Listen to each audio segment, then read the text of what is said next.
Okay, good morning.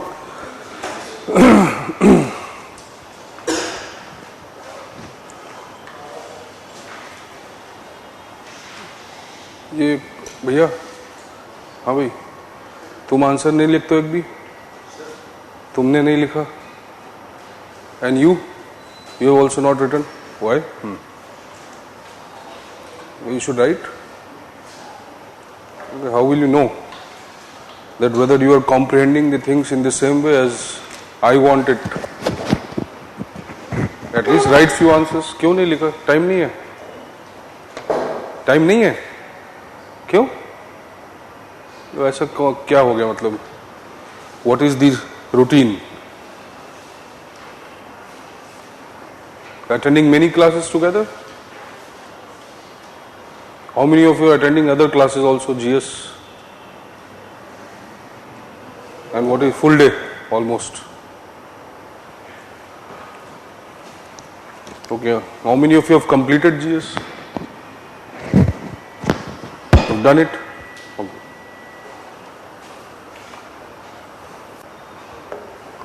So you started your preparation this year only? Most of you are pass outs. Where? Last year? This year? Last year. All of you. Who is pass out in 2015? Anybody?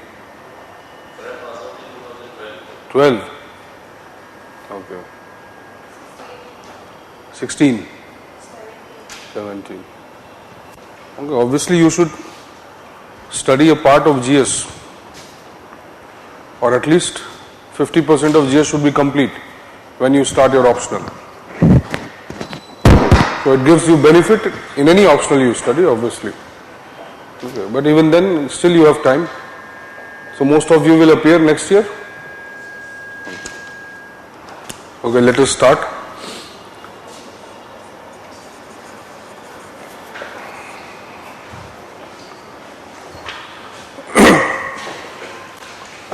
See, Fayol and Taylor, okay, there is a very interesting,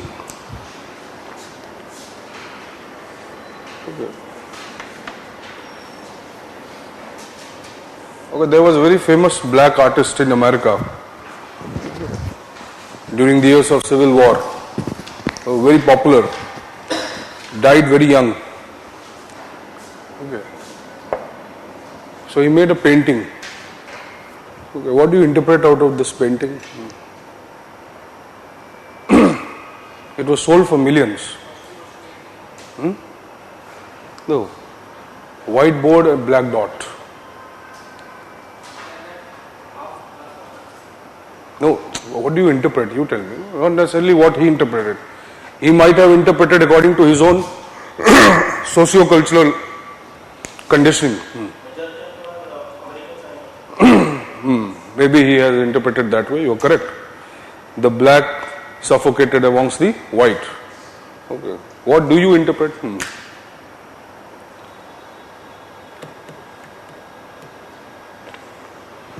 All the online students can also WhatsApp me.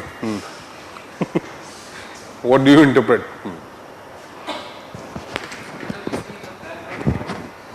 Okay. Black dot in the white space. No, I am asking you, what do you see? First you tell me that. All are not at equal distance. All are not closer to the center. Okay. No, there is no center for a rectangle. Technically, what is the center of rectangle?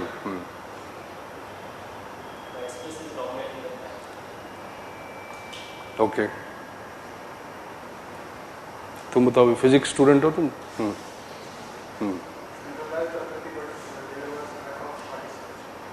Okay.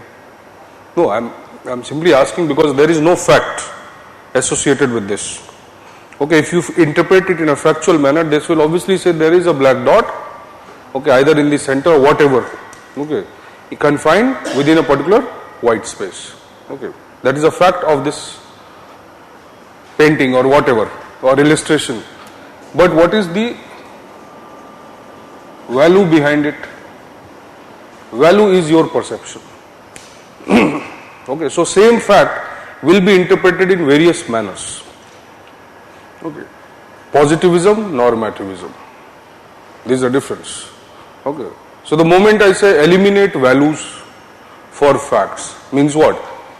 The moment I draw this painting, I will specify what is the meaning, and you have to take only that meaning and no other meaning. This is the logic of fact. Okay. But you see, this cannot be accepted as fact, because the moment you see, okay, you will also incorporate your own values into that. So even if I claim something is a fact, it will change the very moment you see it. Okay. There is a very famous problem in physics known as particle in a box.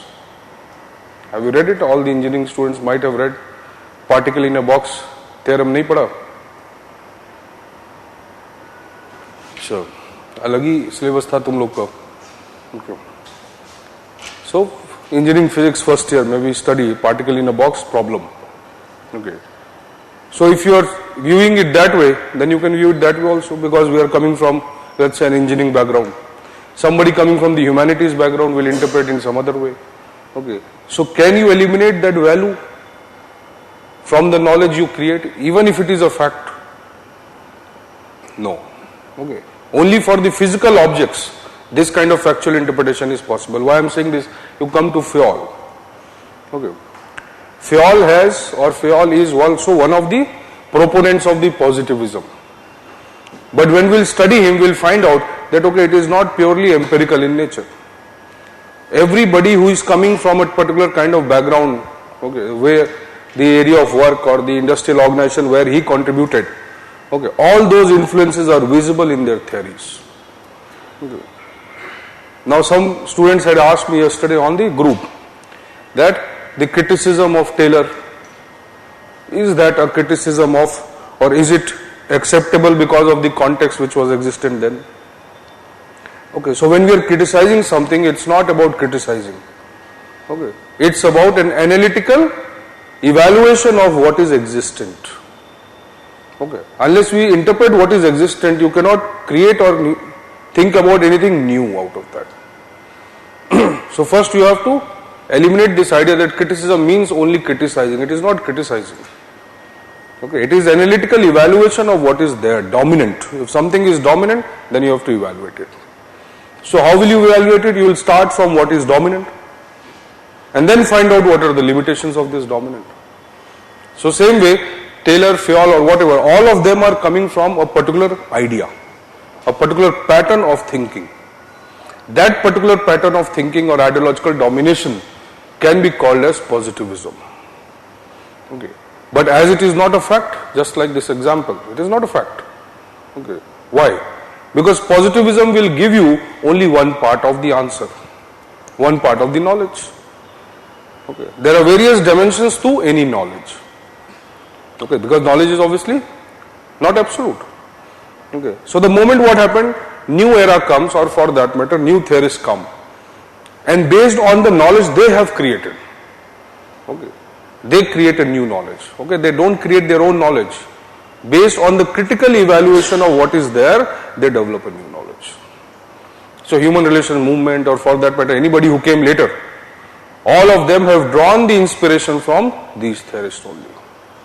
Okay. If there was no Weber, there can be no post-Weber. You understand this? If there was no Taylor, there cannot be any post-Taylorism. Are you getting? So whatever is established already, that becomes the building block for the next development. Okay, so never interpret criticism. So Fayol, just like the Taylor, Fayol is also concerned with the design of the organization. Okay, but he is not purely motivated by the study of structure. Okay, even though he is also concerned with the structure, but he is more concerned with the functions. Okay, now how do you interpret this? That Taylor was more concerned with the structure of the organization at the lowest level. Fayol was more concerned with the functions of the organization, and that too at the middle and higher level. Okay, what does this mean, functions of the organization? Organizations will perform different type of functions. So what he wanted to universalize? Let us assume body as a organization, human body. Okay. So human body to survive requires certain functions. certain organs and the arrangement of those organs in a particular manner. Okay. So organs can be considered as what? As the material, procedure. So how to arrange an organ or the material? Maybe a procedure, a law, rule, regulation. Okay. Once these organs are arranged in a particular manner, then their functioning will be at best. Are you getting? If you keep ear here or you place your eyes here, still they will function. There is no problem. But then they will not look good. Okay. Why they will not look good?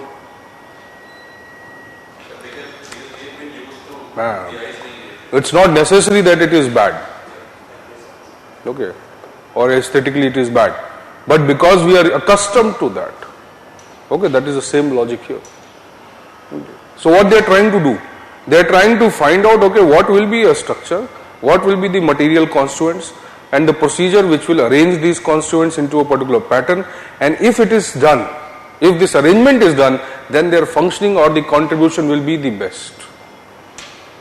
Okay, that means placement of a particular material or constituent at a particular location or at a particular way will create the best output. He is talking about the same thing. So he is talking about what can be or what are the most important functions which are necessary for an organization, and obviously these functions will be performed by certain structures. I am understanding, but his focus of study is what? Functions. He is nowhere denying the structure, but he is not actually studying the structure. His structure is subsidiary to his study, but it does not exclude the structure. Okay. He is saying if you find out what are the important functions of the organization or any organization, okay, then appropriately you can design the structure. Are you understanding this?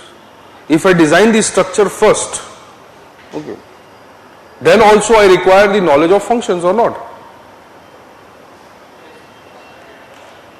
If I design this pen and I don't know what this pen will do, how is it possible? So what does it mean?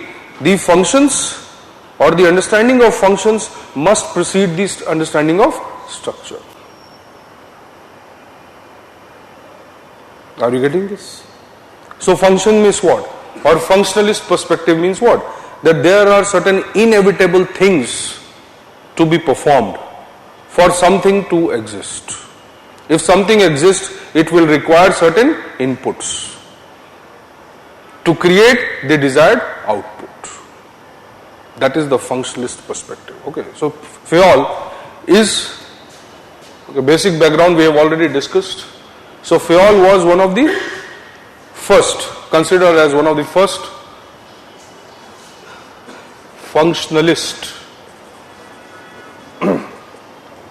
Even though he is a traditional theorist, okay, he is very much part of the classical concept, okay, but he was one of the functionalists. Now this is the main difference between Taylor and Fayol, okay, even though the logic is similar, but he was a functionalist, so he was concerned with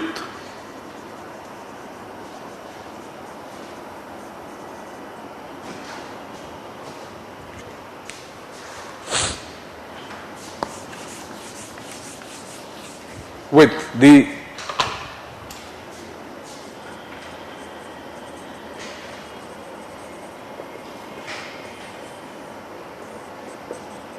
inevitable functions required for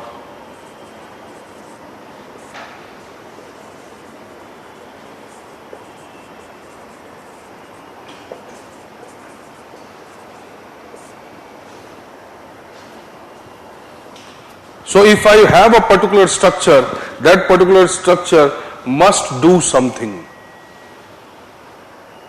Is it or not? If I am creating something, a beam, a pillar or whatever, a door, it will have some role, something to contribute. So imagine an organization, okay, the moment which I say, okay, industrial organization, or for that matter any commercial organization, that very moment the word which I use, industrial organization, so industrial organization requires certain inevitable functions to be an industrial organization.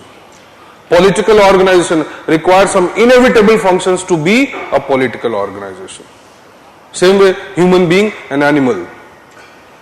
Maybe the functional requirements of animal and human beings might be different. So obviously their structure will also be different.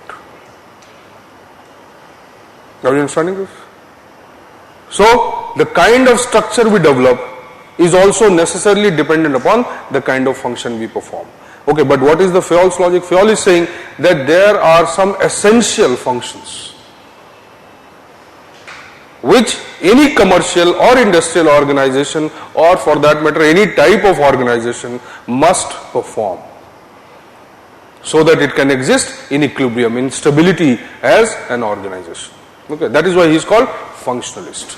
So he was concerned with the search for the inevitable functions of an organization, or the inevitable functions to be performed in an organization so that it remains an organization.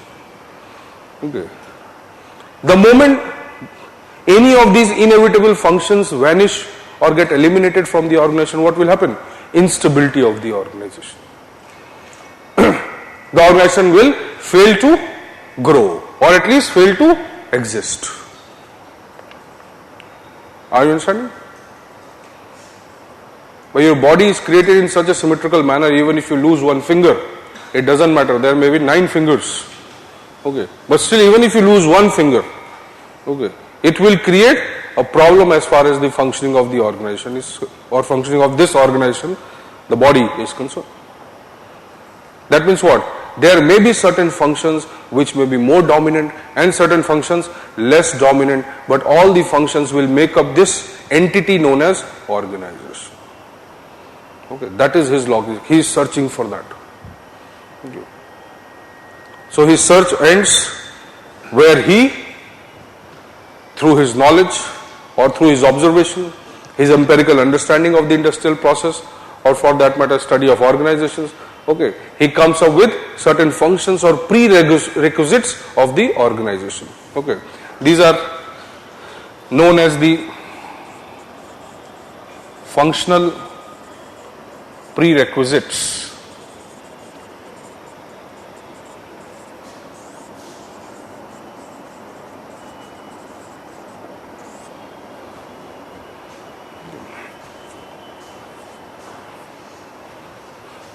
So let us analyze in a different way. If I say hierarchy is important, okay, so hierarchy is a kind of structure, it is important. So hierarchy will do something, okay, it will do something or not? What it will do? Division of work, control, authority, supervision, chain of command, okay, and so on. Let us reverse it, and I say that chain of command, division of work, centralization of power, supervision, control are essential functions of an organization. So what will be the structure which will serve it? The hierarchy. So see, Gulick and Ervik will come more concerned with what will be the structure which will serve these functions. He is concerned with what will be the functions, and correspondingly how we can what? Look for the structure which do this. Fine. That is the meaning of functional prerequisite. Because later, okay, we will study a structural functional approach. So you have to understand this. Okay, that there is a structure and there is a contribution it makes to whatever or wherever the system, that structure is existent. So if any system does not require or does not need a function, then maybe over the time that structure will be eliminated. Okay. Stop using your hand, left hand, let's say, like we generally don't use it. Okay, the way we use the right hand, what happens? In spite of similar length, in spite of similar anatomy, structure, okay, what happens? This becomes more powerful, this becomes less. That is the logic. That the moment a function is vanishing or vanishes from the organization, okay, or not required, then that very moment those structures get eliminated. Maybe not instantly, but over the time. They become defunct because they may not be required by the organization. Okay, this concept is used everywhere. When we study the reforms in political system, when we study the reforms in administration, when we study the reforms in society, let's say patriarchy is a structure. Okay. But patriarchy is more dysfunctional today than functional. It might be functional or it might be contributing in the traditional societies, but not today. So when people will not resort to patriarchy, what will happen over the time? The structure of patriarchy will eliminate it. Maybe legally, socially, culturally it will go, vanish. Okay, the same logic is applied here. That he's saying, what are the inevitable functions? That means what? Whatever be the nature of organization, simple or complex, evolving or evolved. These are the functions which will always remain in the organization. Okay, so he comes with the idea of functional prerequisites. Okay, and he identifies certain functions of the organizations. Technical,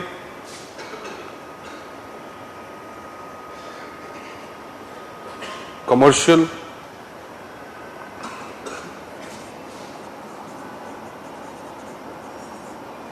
accounting. Okay.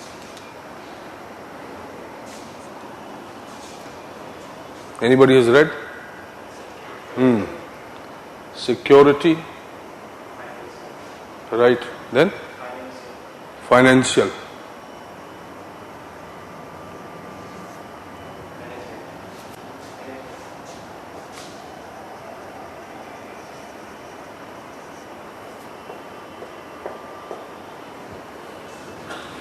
Okay. So technical, accounting और financial में फर्क है?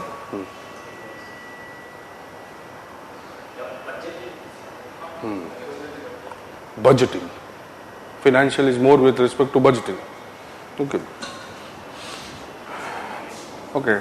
He is saying that these are the 6 different type of functions, okay, which make up the organization. Okay.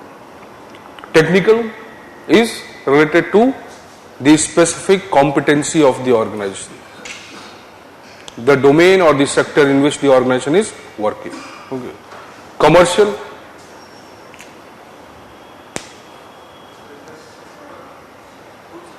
goods and services, trade, export, import. Okay. So there are a number of commercial functions. Accounting,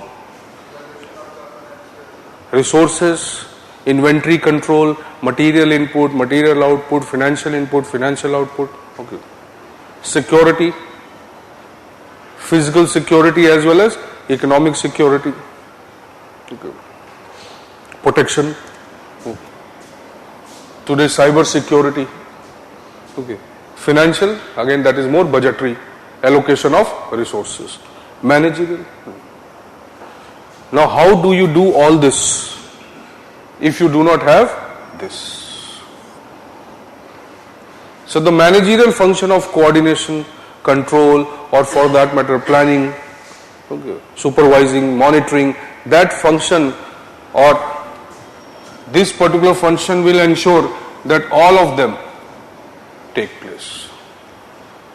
So managerial function becomes the most inevitable function of the organization.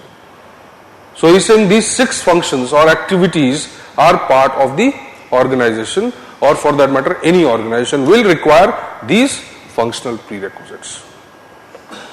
Okay. So based on this logic, okay, he tries to further elaborate that, okay, what are the managerial functions? Okay. So he comes with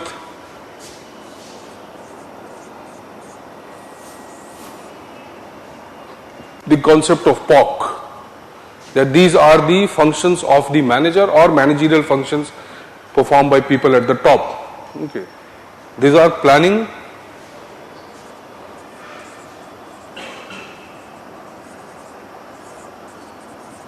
organizing,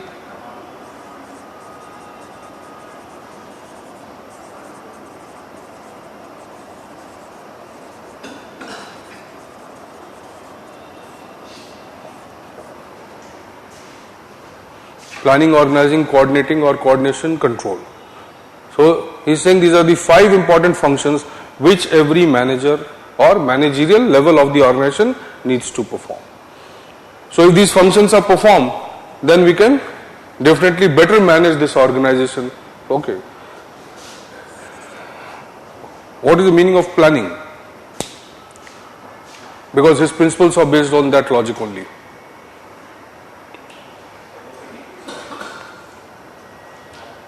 Oh, see, he is using a term.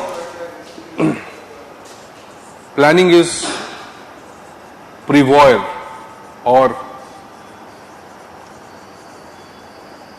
prévoyance.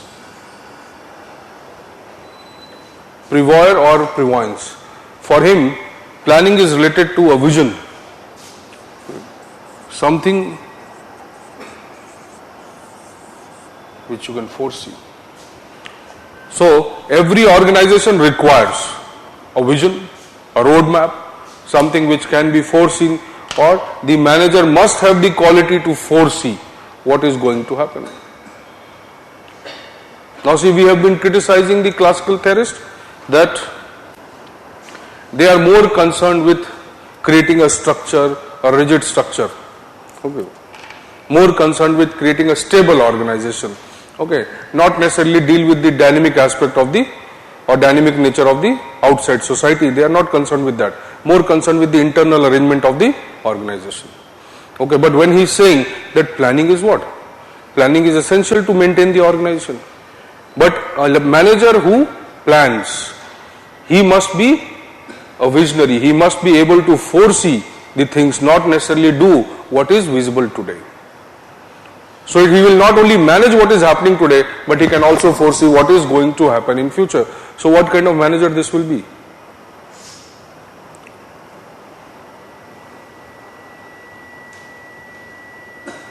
He is a rigid manager or flexible manager? Flexible in what sense?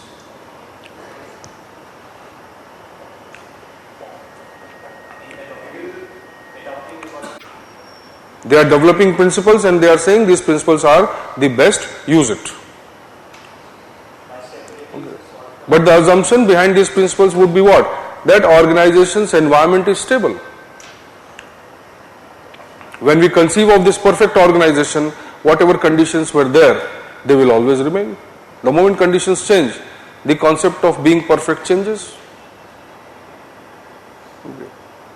So Fayol, while he is saying that okay, there must be a vision, okay, his vision is more related to what? His vision is more related to the purpose of the organization and the conflicts which the organization might have, where? Internally. It is not with respect to the adaptation. Okay. Okay, he is not talking about, but though we cannot say that Fayol was unintelligent. Okay, he was not. But Fayol, while he is emphasizing on planning, here planning means what? The available resources, the available inputs you have, based on that, the purpose which has been defined. So how far your actions or decisions can lead you to that purpose? That is the planning. So while going or moving towards that purpose, various other problems may emerge. Problems will be based on the internal conflicts or constraints. That is the planning. Okay. So planning is very crucial, but their concept of planning is confined only to the internal aspect of the organization. Okay. This is a French word prévoir or prévoyance. Okay. Organizing, again same thing. Organizing, once you plan, okay, create a framework, a vision, then you have to bring that vision into reality. Okay. So from mental structure to a physical structure, that is organizing. Men, material, resources, whatever you organize. Okay. Command again is like unity of direction, unity of command, supervision. Okay. Coordination, synchronization of efforts. All these activities can be synchronized through the manager. Ultimately, they may have their own purposes, but how the individual departmental purpose can aggregate into one common purpose will contribute to the final purpose, that is the coordination. Control. Okay. Now here control is not like the control which we talk about today. Here the control is actually a very rigid control. Okay. So there are two types of control. What they are talking about,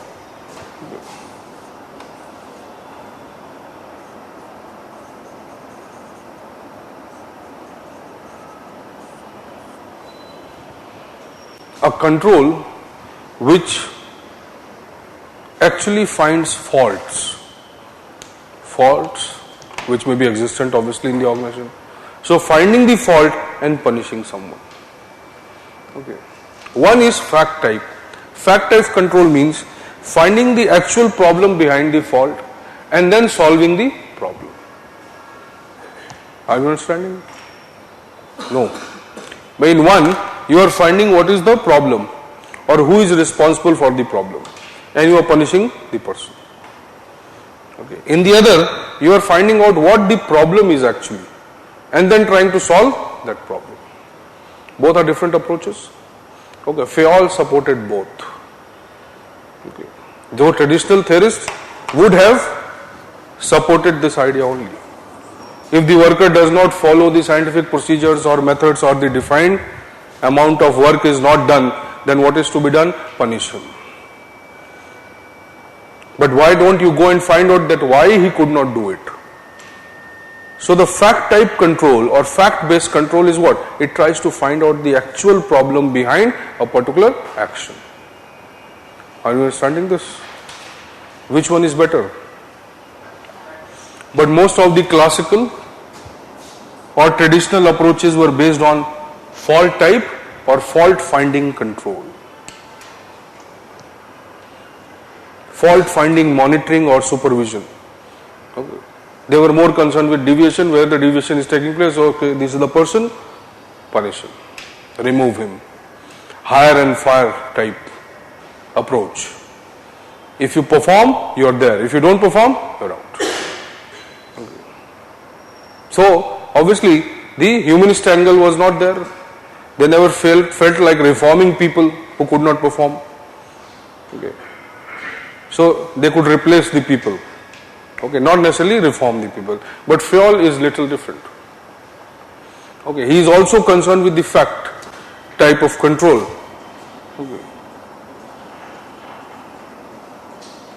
He was a big supporter of the training of the employees at various levels.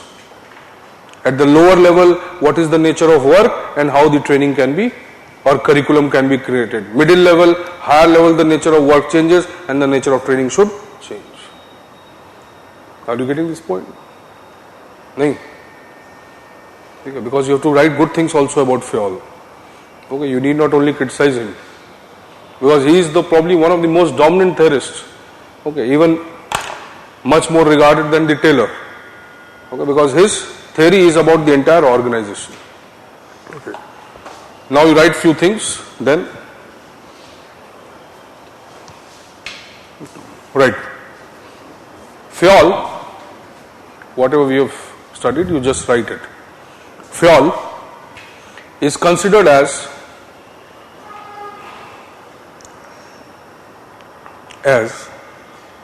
the father of, yesterday we wrote, the management process school. It's okay, write one more. Management process school.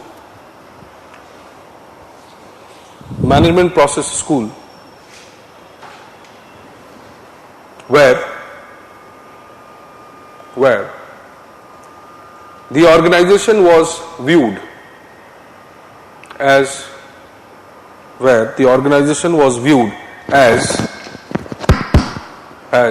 an aggregate of functions.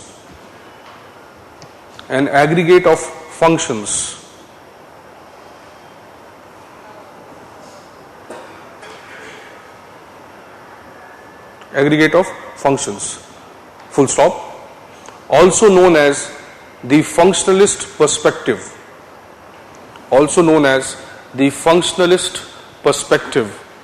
of organization.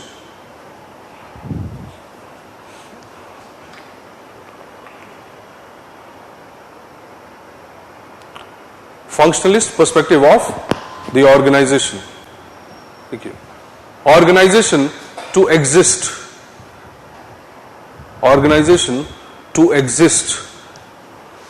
and perform requires certain inevitable functions. inevitable functions, which may be known as functional prerequisites, which may be known as functional prerequisites.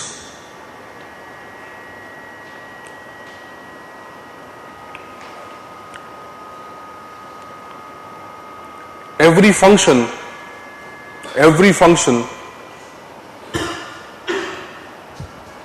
may require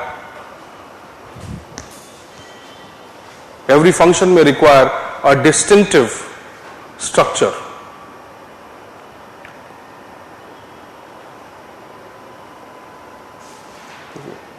A specialized organization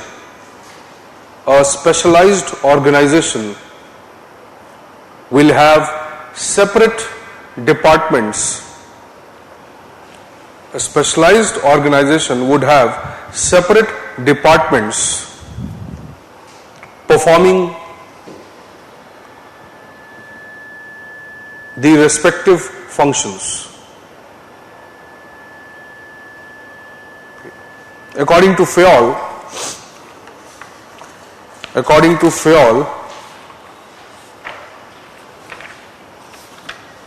the functional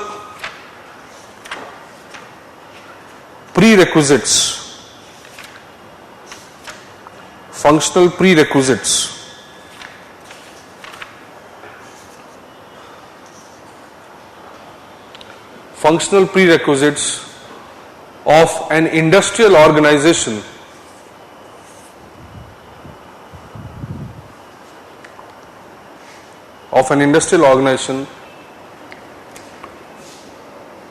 in the bracket you write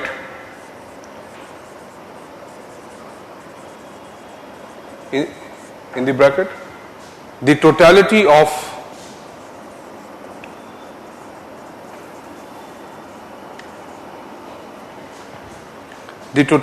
activities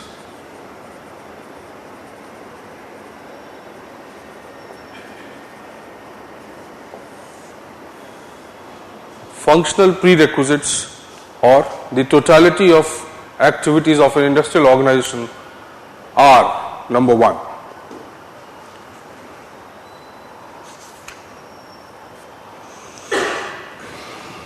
technical, just one line you write, technical, put a hyphen, related to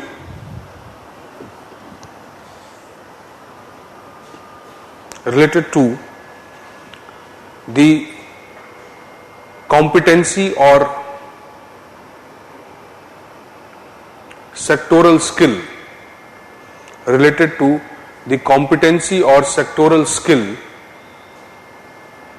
of the area of operation. Sectoral skill of the area of operation. What the organization is actually doing technically. For example, a bottling plant, a manufacturing plant or something. So there will be a core technical functions which may be performed. Okay. You can also write or put a comma and write like production, manufacturing, etc.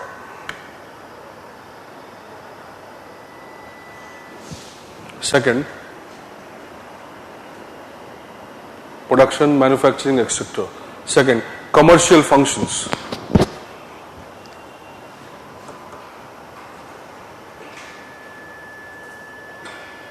Okay. Involves buying, selling, exchange,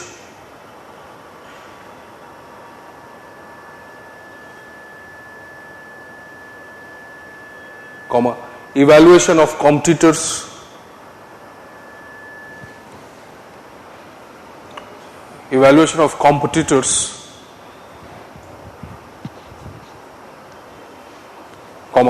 understanding of contracts and regulations, etc.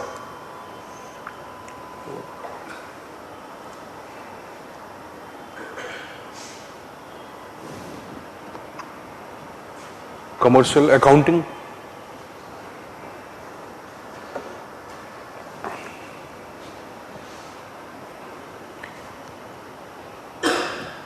Inventory control, it will be related to inventory control.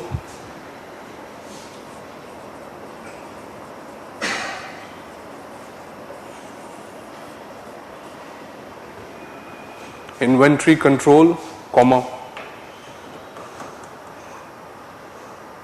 balance sheets, stock taking, etc. Stock taking, assessment of the material needs as well as the existent material or resources. Okay. Fourth, security, protection of property and people.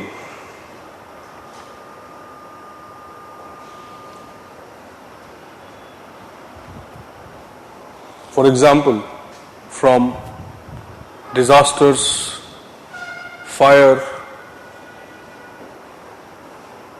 etc. So it is basically like insurance.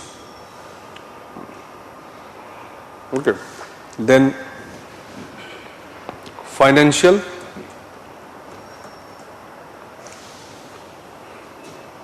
optimum use of capital and resources.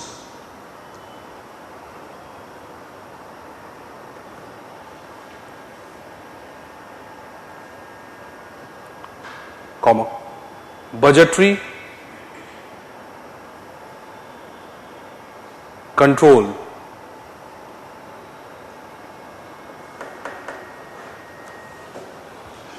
assessment of revenue and expenditure, etc., etc.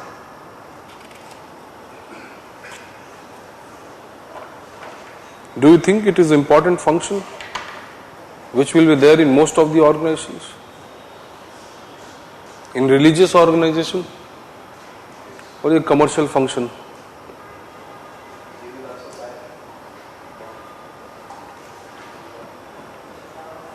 Okay, obviously when the organizations will become big, okay, there will be definitely need for finance. Okay, there will be need for accounting. There will be need for budgeting, even though the purpose may not be totally commercial. But will there be commercial function for a religious organization?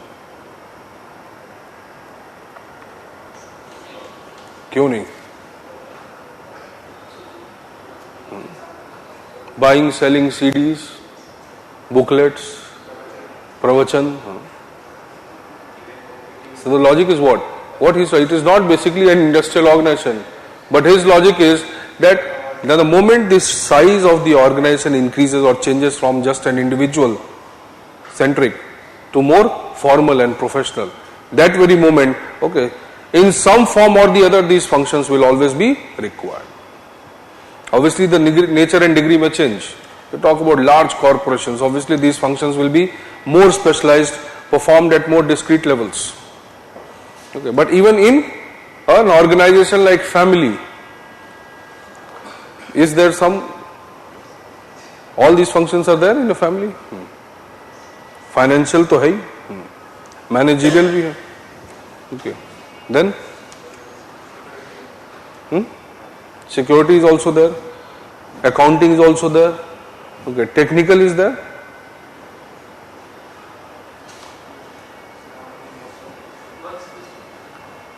Like, so family actually requires some technical activity.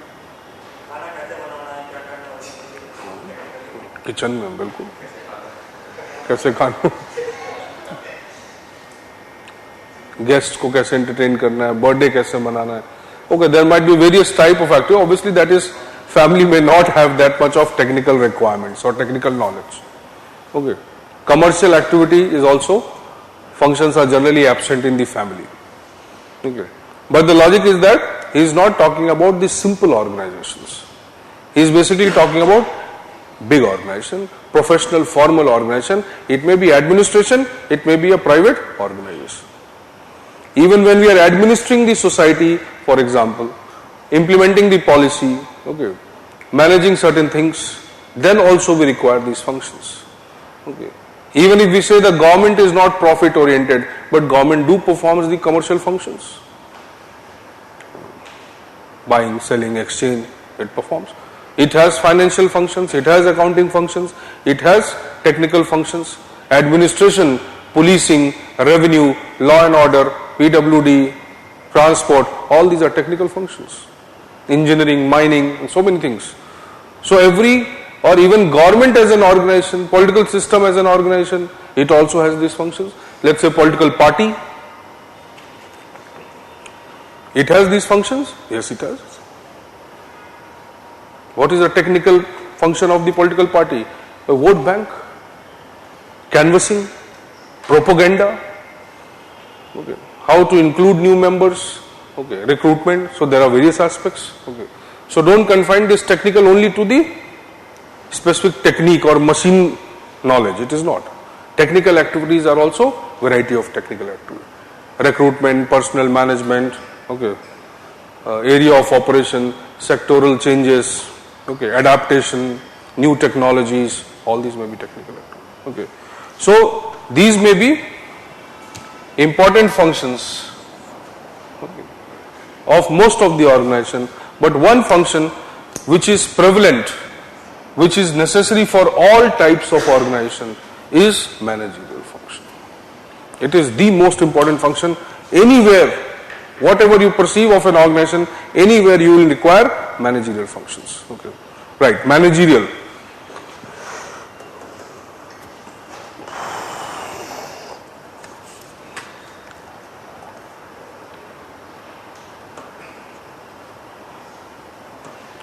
Right. Managerial functions are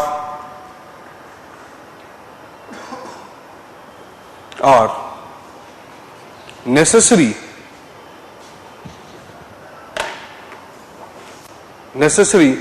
to maintain the equilibrium of the organization.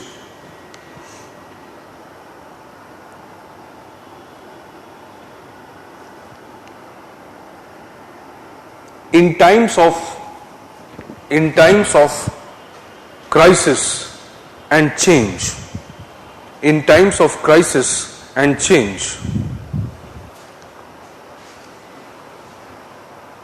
it is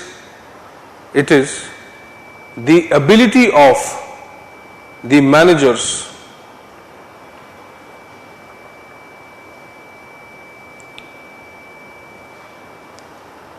which can lead the organization.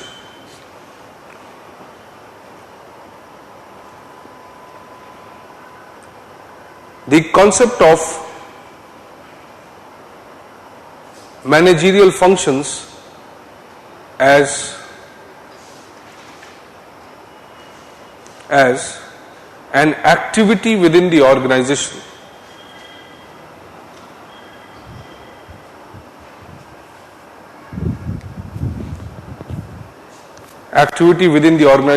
is concerned with, kindly underline this, is concerned with what managers do. What managers do, and not with who are the managers.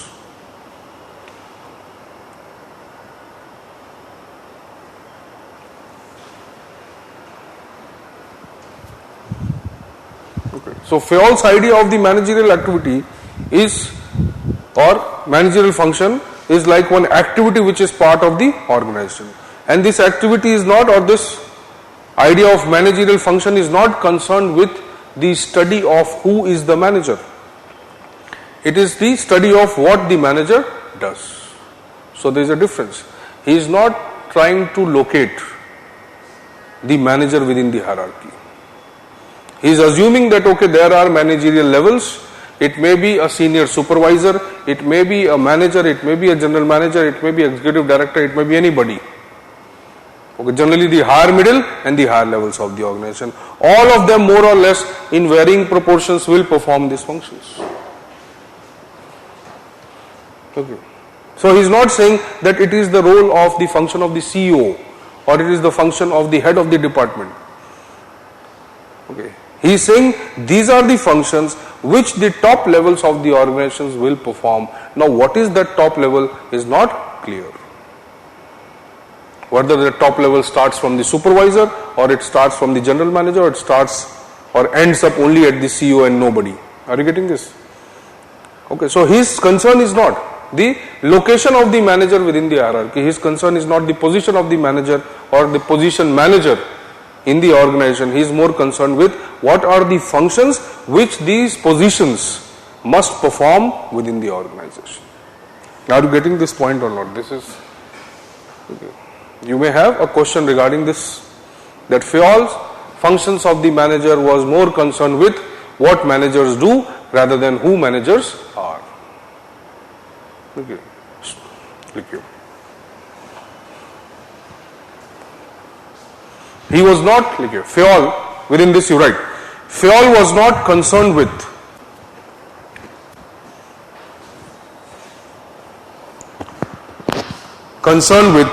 the specific, was not concerned with the specific location of the particular post, that is the manager within the hierarchy.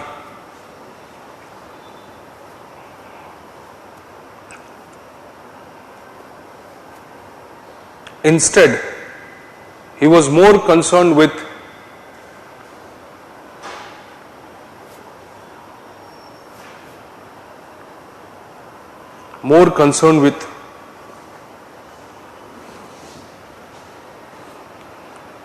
the study of functions which are performed by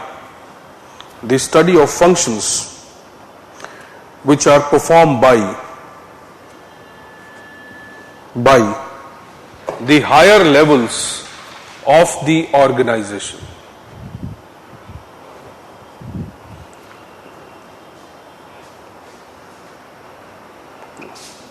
So the lower levels will also perform some work, but obviously they will not perform the managerial functions. The lower levels may be engaged in technical, security, commercial, other activities, but the managerial function will basically be performed only by the higher levels of the organization. Now from where this level starts, that is not clear. Maybe from the upper middle, or only at the upper level, or only at the highest level of the organization. Have you understood this difference or not? Okay. But you see now so the managerial view is dominant in Fayol. Fayol is basically studying the organization from the managerial perspective only. Okay. Can it be said totally?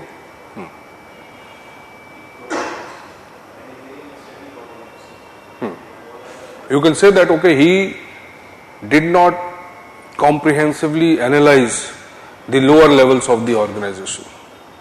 Okay. Because obviously there will be a difference between workers and managers. The nature of functions performed by workers, nature of functions performed by managers. Taylor, on the other hand, is more concerned with the nature of functions performed by the workers than the managers. Okay. So if we juxtapose both, if we bring them together, the Taylor and the Fayol, then we can understand both the views, the managerial view as well as the street level view. Are you getting it? So by integrating the Taylor and Fayol, we get an integral view. Is it or not? He is talking about this, he is talking about this. Let us integrate both this and we say, no, this is the integral view of the organization. Are you understanding this? So he views the organization from a different approach, he views it from a different approach, but obviously both are viewing the organization only. Okay.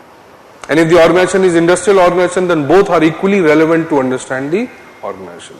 But Fayol's benefit is what? It gives us a larger picture of the organization. Taylor gives us only a micro or a parochial understanding of the production process of the organization. Fine. Now you write.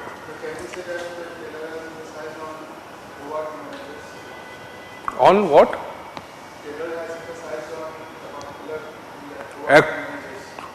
not who are the managers, but the activities basically of the workers. Who are the managers means what? Okay, he is not emphasized on that also. No?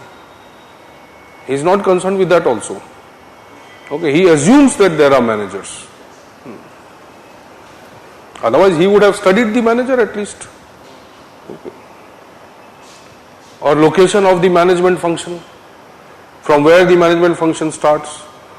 Okay, so he is giving only generic name to a particular person who is supervising, that is the manager. Okay. Right, okay. Now there can be a commercial manager, there can be a technical manager, are you getting? They all will perform these activities. Okay. But there will be only one manager who will be performing the managerial activity. But there may be individual managers or heads who will be managing these functions. Are you getting this point? So there may be individual heads based on the concept of hierarchy of these departments. Okay. But there will be one person who will performing the general functions of the manager. Okay. Yeah. Human resource, yeah. Admin type. Okay. So he is what? He is like an IAS officer. He is like a collector. Okay, and these may be the heads of the individual departments. Specialists, yes. So the managerial functions are like general functions which are necessary for an organization. He may not necessarily be the head of all of them, but the kind of function he will perform will be definitely more generalized than the functions. It will be more inevitable for the organization than the kind of functions performed by them. So Indian Engineering Services, somewhere there. Indian Administrative Services, somewhere there. Now let's say between technical and security, this is more important. So Indian Police Services becomes important. But ultimately, he is the boss. Because he is performing or they are performing the general natures of functions which are necessary for the organization. This individually cannot sustain the organization, this individually cannot sustain the organization, but this can sustain the organization. Okay. Even if the organization stops the technical functions for some time, it can never stop the managerial functions for some time. Are you getting? Security may be compromised for some time, but not the management functions. So he is saying the managerial functions or as an activity, okay, is probably the most dominant among all these. Okay, so what are these? Now you write.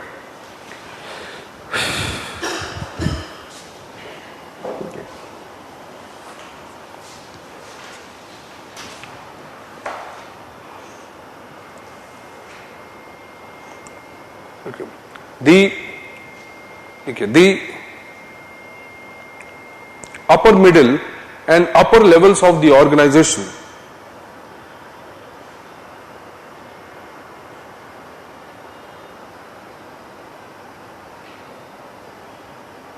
are generally engaged in the managerial type functions. Managerial type functions. In fact, a large proportion of their time,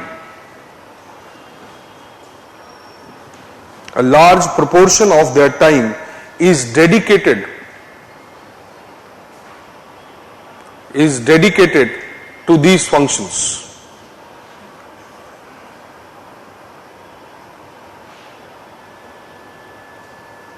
The employees at the lower levels need not be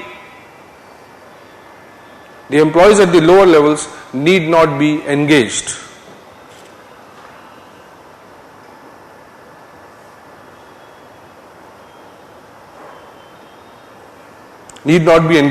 In these functions.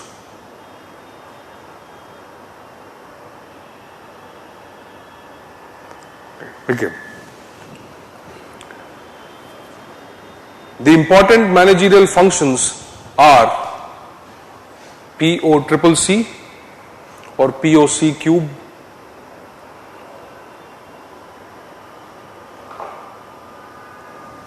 Are planning, organizing, command,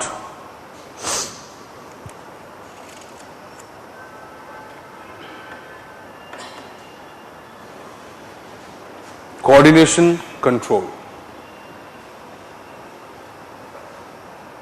Command, coordination, control.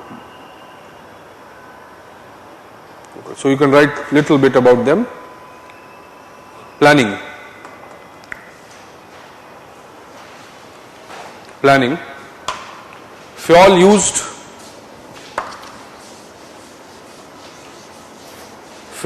used the French term. You have written it? Okay. The French term prévoir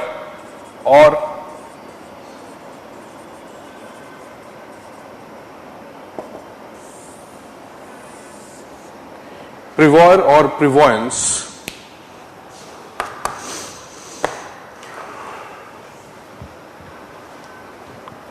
which means to foresee,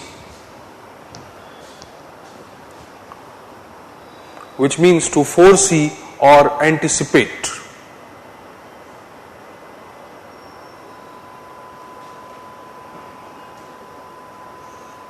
Planning is the most crucial function.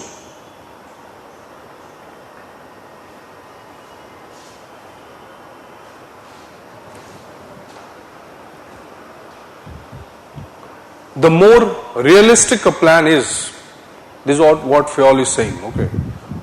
The more realistic a plan is, the more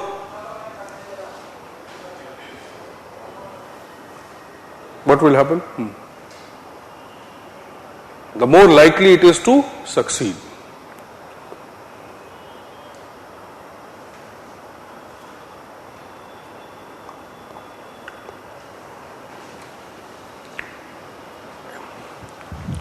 Experience is an important factor. Next line. Experience is an important factor determining the success of the plan.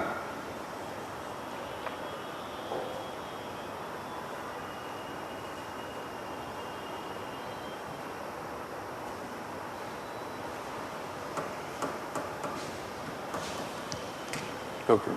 Planning, then organizing.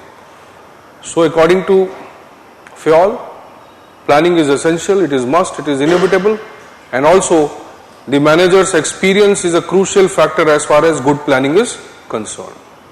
Okay. Second, organizing.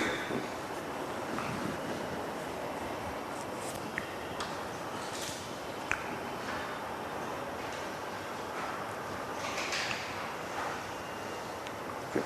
Whatever be the nature of organization,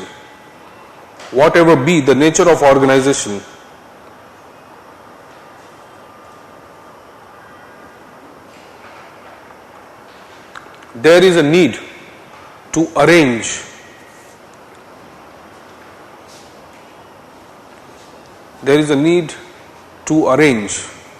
all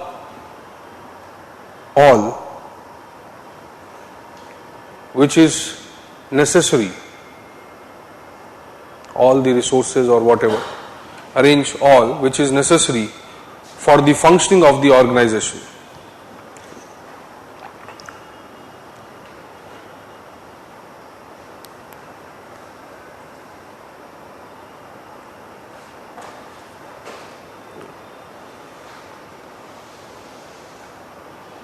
According to Fayol,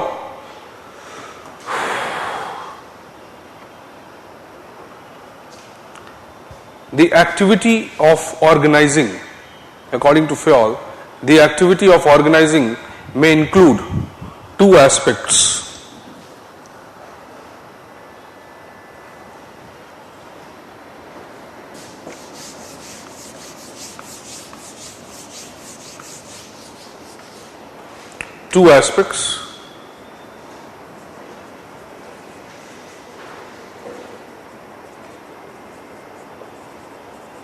organization of material,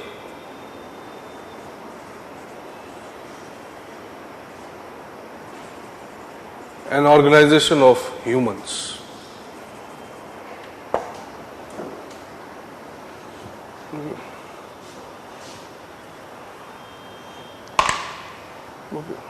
Organization of material and organization of humans. In fact, he was too much concerned with the order. And here order is not related to command. Here order is related to arrangement, location. A place for everything and everything in its place. That is the logic of Fayol. Okay. So, the crucial aspects of organization of material would be what? What will we do? What kind of activities are required to organize the material?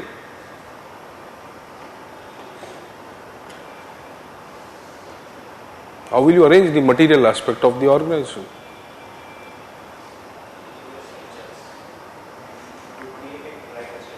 Right structure, okay, correct. Then distribution channels, supply chain, ये सब क्या है भाई? These are all the aspects of organization of material. Okay. Organization of human beings.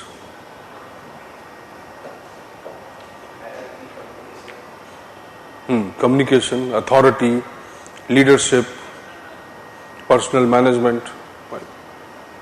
This is how you can organize them. Now, why I'm asking is, see, what was the concern of Taylor? This or this? Taylor was also concerned with organization or organizing the activity.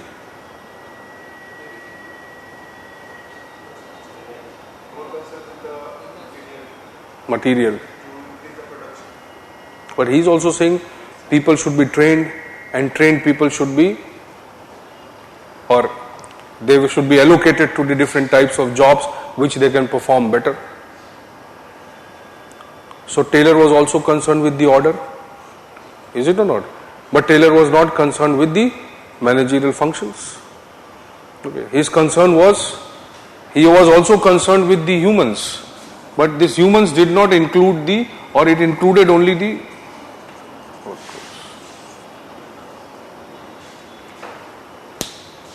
okay. So the moment Fayol is saying the organization of humans, and in the humans he is classifying that there is a role for leadership, there is a scope for authority, communication, this. So what does it mean? His understanding of the human aspect of the organization was broader than the Taylor's. Okay. He had understanding of informal organization. But even though you can say, obviously their area of study was not the informal organization. Fine. Okay, right.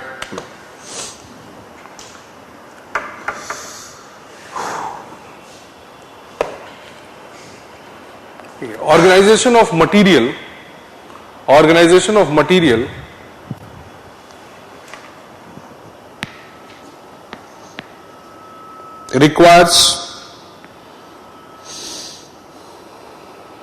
requires proper structure,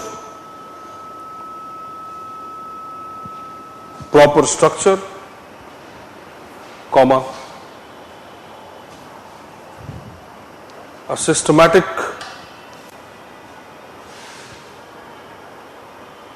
supply chain management,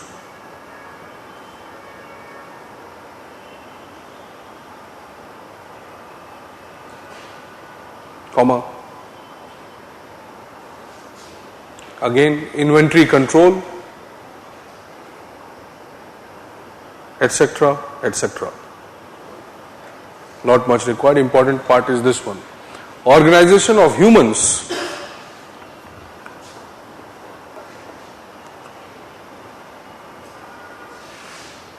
needs a proper organizational structure,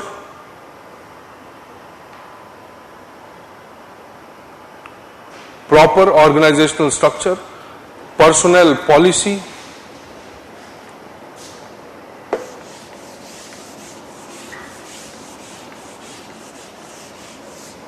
proper organizational structure,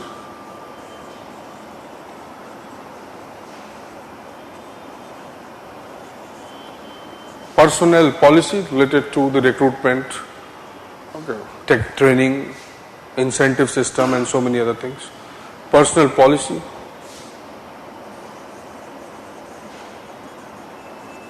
leadership,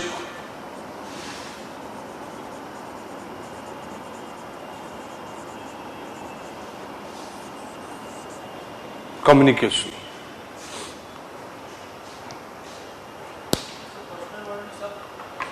सब आ जाएगा. Personnel relates to the human resource. Okay. The employees. Service conditions. सारी आ जाएंगी. Fine. So if we interpret this thing, then we can say that okay, yes, Fayol comparatively did understand the role of the human resource within the organization, because his focus on training, later when he talks about how skills can be developed at various levels, different levels require different types of skill, okay, so on. Okay. So organizing becomes an important ingredient after the planning. Command is again related to giving the orders and exacting the obedience from the subordinates. Okay. But it is not like authoritative. Here command is more, control is authoritative, but command is more related to, okay, seeing that what we have decided and whether they are doing it or not. So time to time, okay, the supervisory role played by the managers or by the supervisors. Okay. Command. According to Fayol, this is very important. Very basic thing, but very important. The art, according to Fayol, the art of command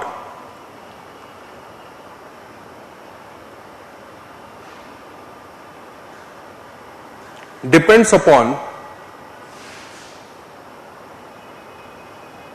certain personal qualities,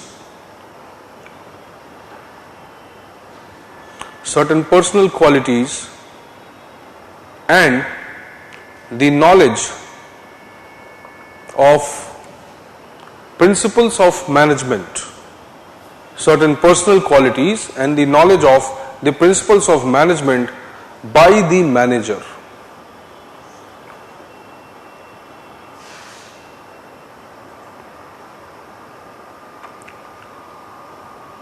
Okay, for example,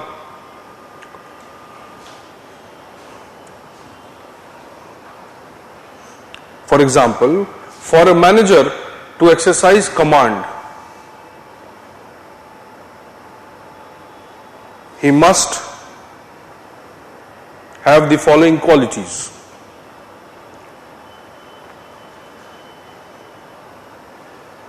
Number one, just 2, 3 you write.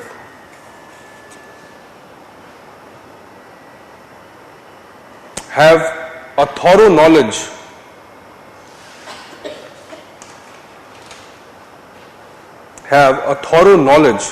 of the co-workers and the subordinates, thorough knowledge of the co-workers and the subordinates. Second, promote unity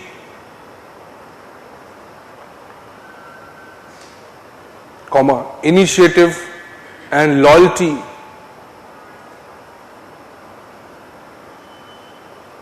amongst the workers.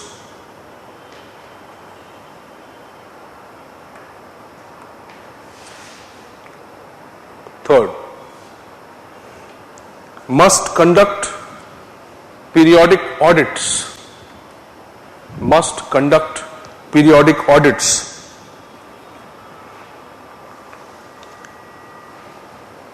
And set a good example. Must conduct periodic audits and set a good example in front of the workers.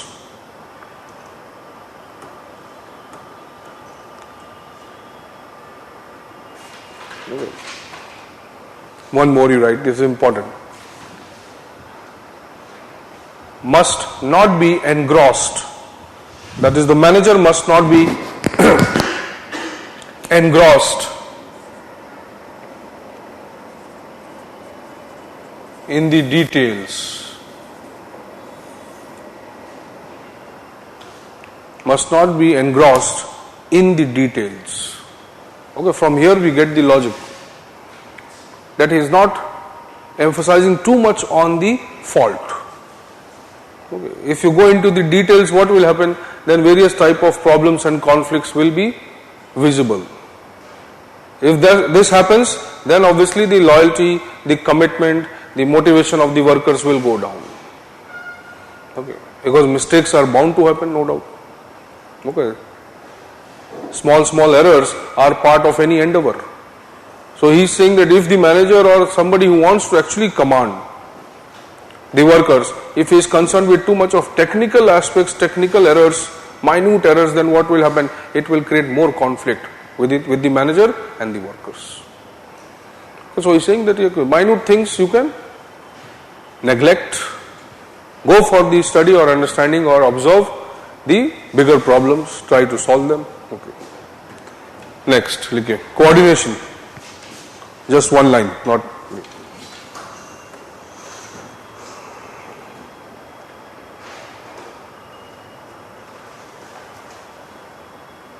coordination. Synchronization of efforts of various departments. Synchronization of efforts of various departments to achieve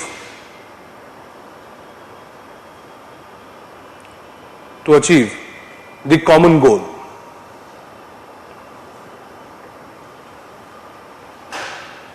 Coordination is a kind of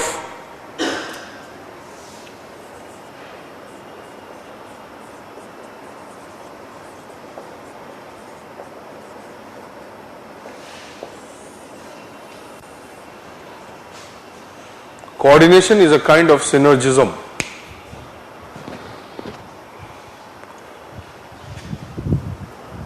Means various components, various units are working together. They may be pursuing their independent goals, but when they come together and work for the organization or within an organization, what happens? Their contribution creates a cumulative impact. Okay.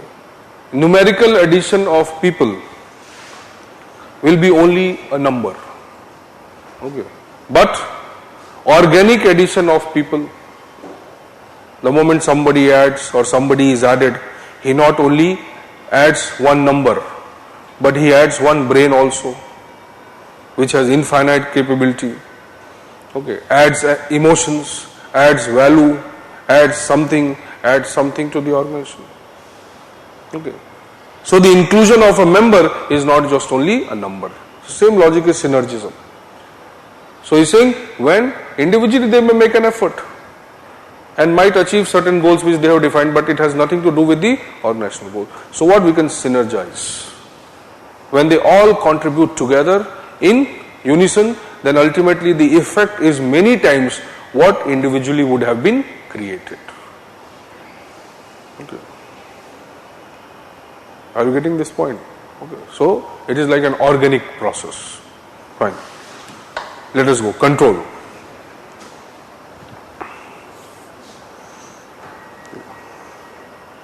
To achieve the conformity with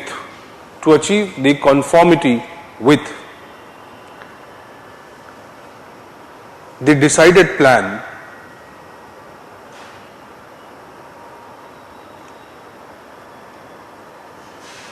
there is a need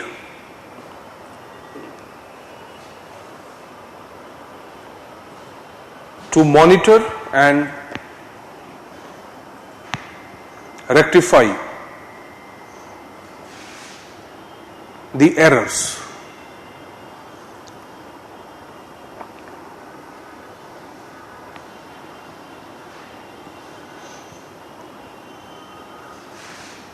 The term control is used in a wider sense.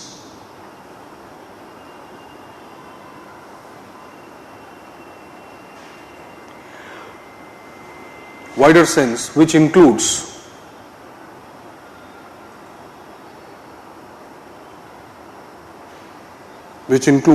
watch, that is watching, comma, monitor, audit,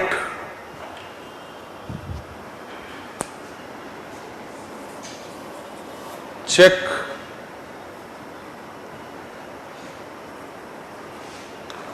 and feedback. Watch, monitor, audit, check, and feedback. Now here the meaning of control changes. Okay. So many theorists have called this as the wider or the French sense of control. Okay, the wider meaning of control is attributed to the French sense of control. In France, the logic of control, or in the European context, the logic of control was different from the logic of control in the American context. If you see most of the American theories, okay, obviously America is more progressive economically. Okay. But in the initial years of industrialization, the logic of control was what? The logic of control was regulation, strict control, okay, restricting any kind of errors or deviation. So not much principles or not well developed principles were there. But in the French or in the European sense, where the industrialization had progressed, okay, the sense of control or the sense of the use of term control was much wider compared to the American. This also brings us to a very important discussion, that when the Taylor's context is American, whereas the Fayol's context is European. So do we see the historical socio-cultural influences, European influences in the writings of Fayol and the American influences in the writings of Taylor? So when we are comparing Taylor and Fayol, we must not deny or eliminate the evaluation of their context also. One had origin as well as the conditioning and entire socialization process in Europe. One was more American in nature. So this was also one of the differences.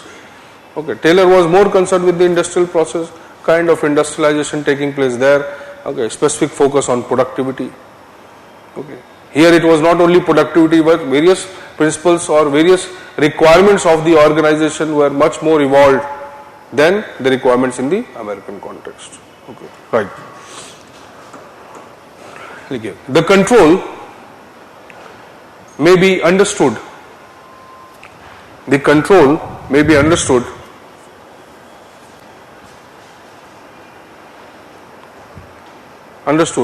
in two forms. Number one, the fact control.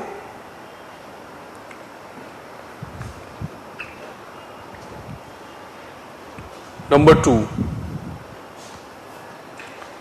or fact, first you write the fact control, it's better. Fact control,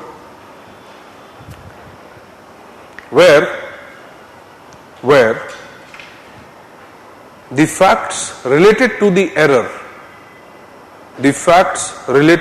error, or deviation are evaluated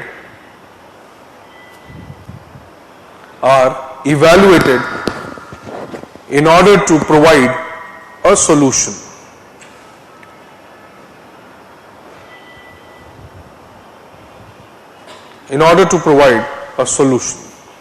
Second, fault control,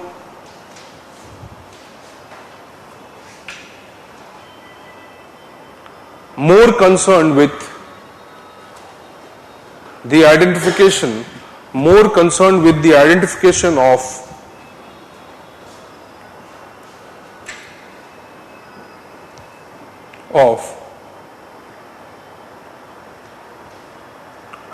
the person who committed the mistake.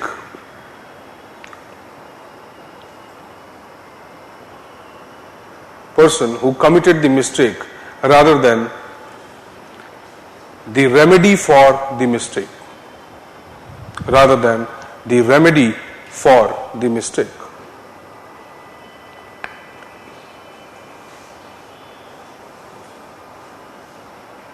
So the first is what? First is promotive and preventive, both.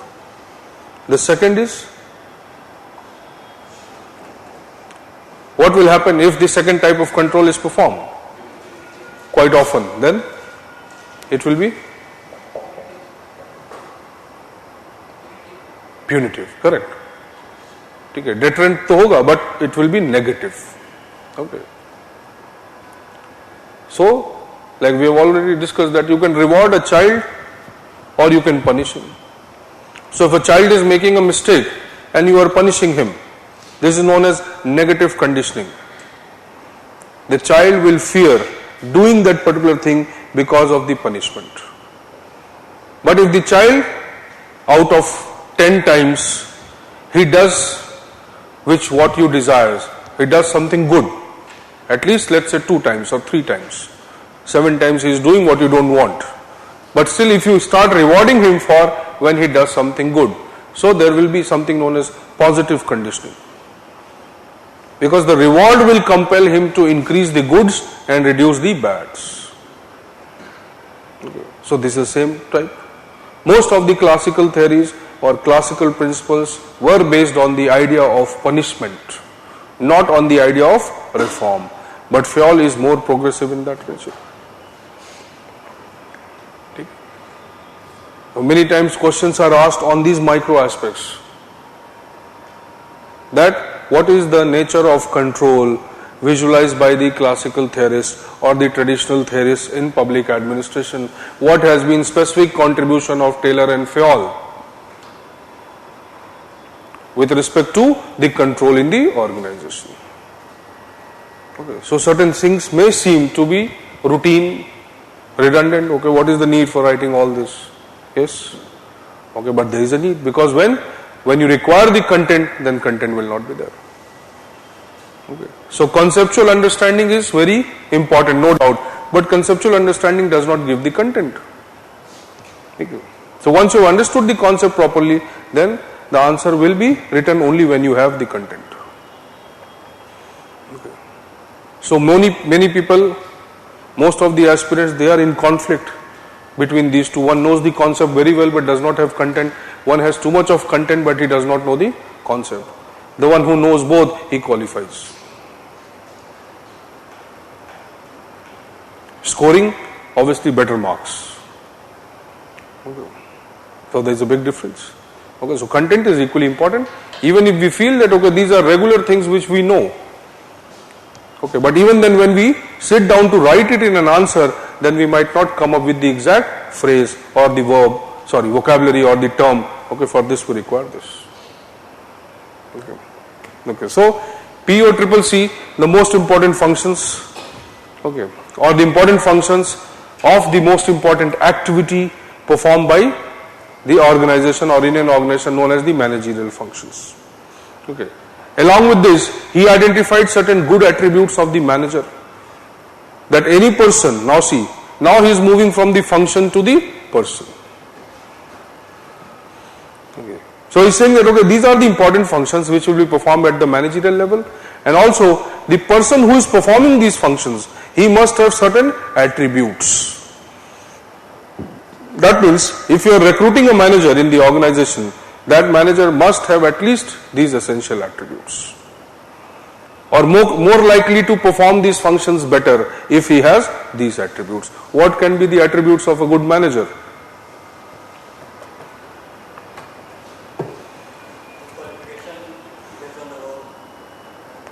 Well, the manager may have some general qualifications. He is performing general type of functions. Okay. Specifically, what type of qualities he must have?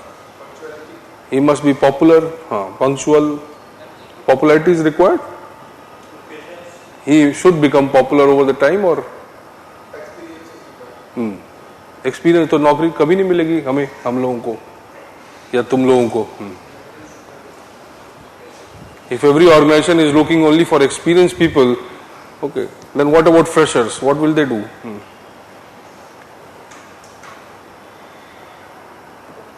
Yeah, experience, no doubt, is important. Any other specific quality which the manager must have? सबसे important है technical competence. Okay. Rules, regulations, principles, area of operation, skill, well versed. Okay. Second, so technical competence is sine qua non. It is inevitable for a good manager. How will you monitor?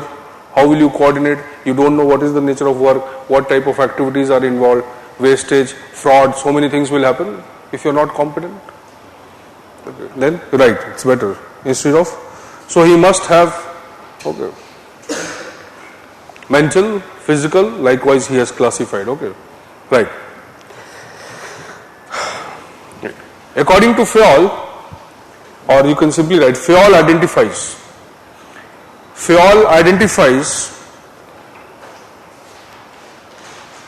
certain attributes of a good manager.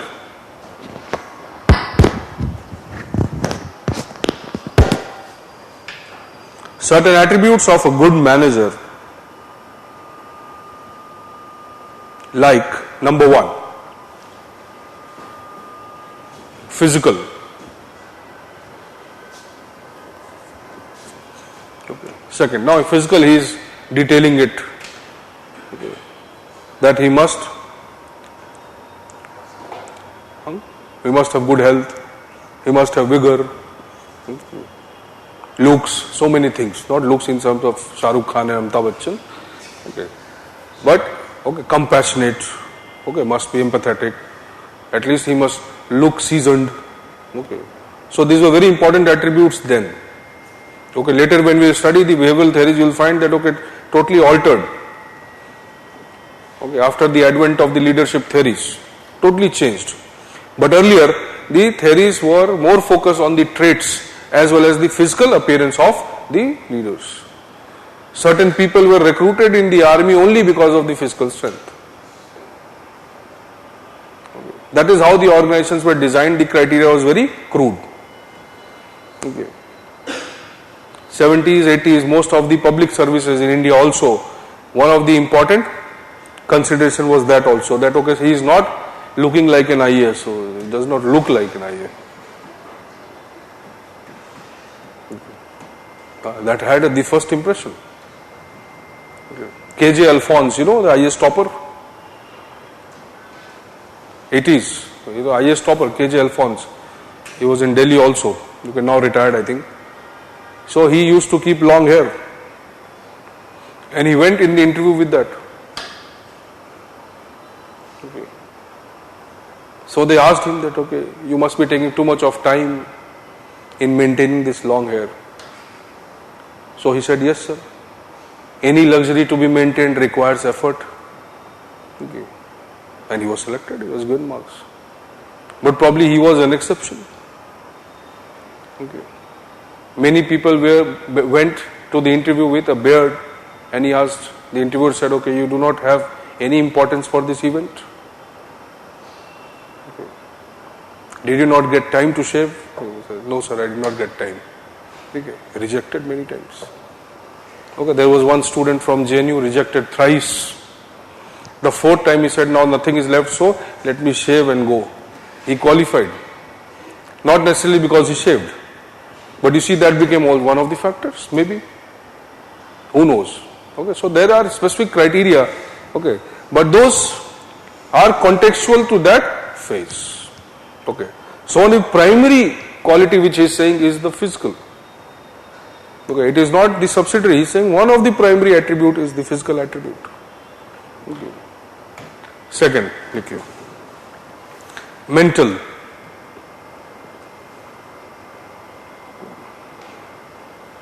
Mental. Okay, just 1 or 2 points you can write in front of that. Mental. ability of good judgment,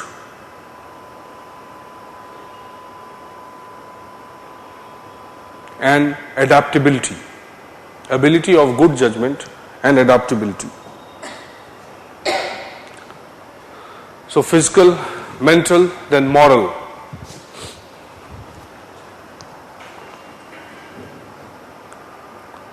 Moral. What will be moral qualities?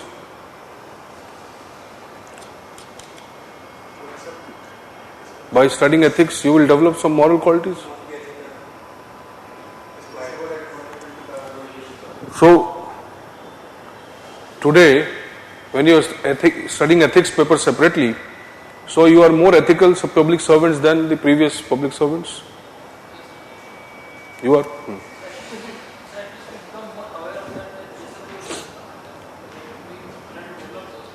So you may develop more knowledge regarding how to bypass this,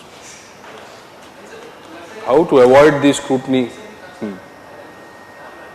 नहीं वो तो ठीक है, लेकिन चोर के पास भी ताले की उतनी नॉलेज होती है जितनी बनाने वाले के पास शायद ज्यादा होती है. ठीक है, you are correct. Consciousness has increased, no doubt, towards something known as ethical and moral. Okay, but what is a moral quality? Here, moral quality means simply the responsibility. Okay. Moral quality is essential, no doubt. Okay. Even your loyalty and commitment towards the organization cannot be created simply by some profit or incentive. So there must be some ethical principle which you must follow. Okay. Even though that ethical principle may be very individual, may not be a general ethics. Okay, but you must have certain principles which you must follow. Okay. So he is saying this is also an important quality, but he has kept it at lower level. Later when we will study another theorist known as Bernard. So Bernard is keeping this at the lowest level. Okay. So he is saying the person who are more philosophical and intellectual, their decision making ability is very less. So according to Bernard, a good decision maker and an intellectual person are related in inverse relationship. More intellectual, bad decision maker. Less intellectual, good decision maker. Okay. And that is correct. Khemka. Have you heard the name of Khemka? IAS officer. Or there are so many other people. Okay. So there are so many young IAS officers who are very smart. Okay, they have earned a name for themselves, reputation of honesty. Okay, but behind that reputation, they are doing so many other things. Okay, one of them is the female IAS officer from UP, who was in the news, Durga Shakti Nagpal. Name, reputation as honest. Because of decision, the government transferred. Okay, but the entire department knows. Okay. Husband and wife both are very corrupt. Okay. And that is an open, nothing secret. So logic is what? That people can manipulate. Moral qualities, okay, not necessarily, okay, may be reflected in only one or two actions. Moral commitment is something like a permanent attribute. Okay, that is the logic of a moral attribute. Okay, moral. Firmness and willingness to accept responsibility.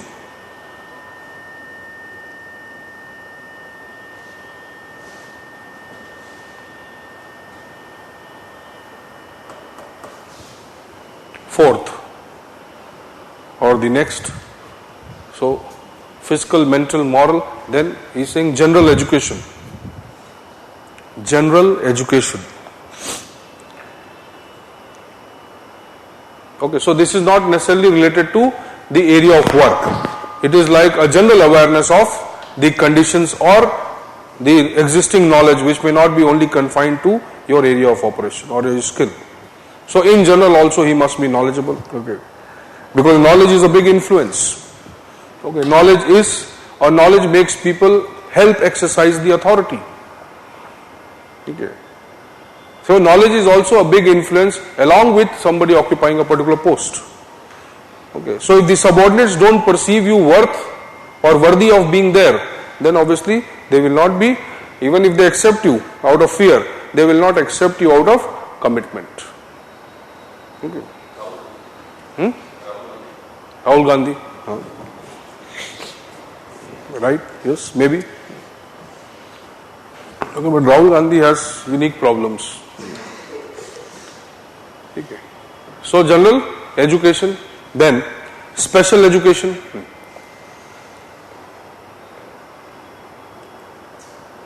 Special education.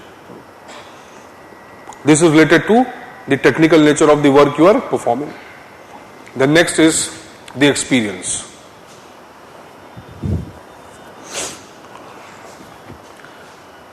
Experience. So how you are able to, if you have already worked, then from this work how much you have experience you have already drawn, and also in future you have the ability to draw or use the experiences out of work into the practical aspects. Okay. But how to evaluate them, that is a big issue. Okay. This has not been told by Fayol. Okay. Whether the recruitment or the recruiter must know this, whether there must be a company policy, okay, how to find out, not to know. Okay. So Fayol focus on the functions of the manager or activities of the organization, and then functions of the manager along with the qualities of the manager. Okay, this clearly depicts that he was concerned with obviously the broader aims and the objectives of the organization, but his focus of study obviously was limited to the higher levels of the organization. Okay. So along with these, whatever he talks about, he comes with the principles of management. Okay, he develops certain principles of management which he calls as the universal principles of management, which will govern the human association of any kind, any type.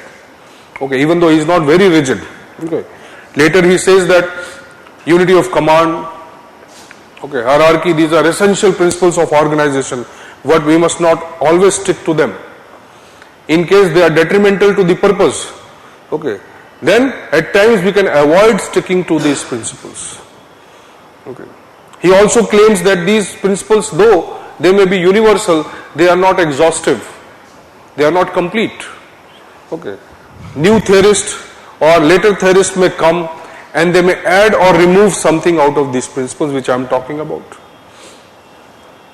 Are you getting this point? So in spite of focusing on development of the universal principles of management, he was not actually rigid about these principles. Okay, he never conceived that these principles are the end of management. These principles are the end or the absolute of the management knowledge. No. He is saying that these principles may give you a starting point, a working hypothesis. Are you getting something like? Okay. An initial hypothesis regarding something. That means you can understand, design an organization. Now how to make it ideal, maybe over the time you will know. So these principles may help you in knowing those new principles. Okay. They may not be absolute in themselves. So he was never rigid in that regard, that this is the one best way. Okay. Even though he was also searching the one best way. Okay. But he accepted that as the circumstances will change, the organizational requirements will change, so some new principles can be added to the existing principles, which was done by Gulick and Ervik. Okay. So Gulick and Ervik used the Taylor's scientific management, the Fayol's principles of management, and their own principles, and developed number of principles later. Okay. So you can say that his principles of management, even though the search was for the universal principles, okay, they were not absolute in nature, even Fayol accepted it. Okay, so what were the principles? Same thing which we have discussed. He talks about the 14 principles of management. You need not remember them, not necessary to remember the 14 principles, but obviously some dominant ones you must know. Okay. Because nobody is going to ask you the 14 principles of management, neither you are going to write it. Okay. But yes, there are certain indicative principles which are common to most of these theories. Like one we have already studied, scalar principle.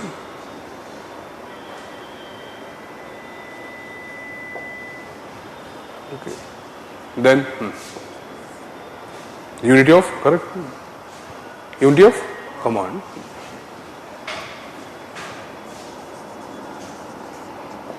But there are some unique principles also,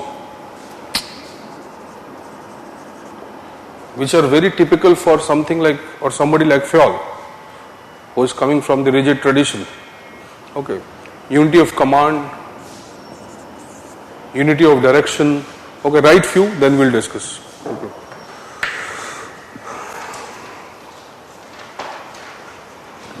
Right. Fayol gave 14 principles of management.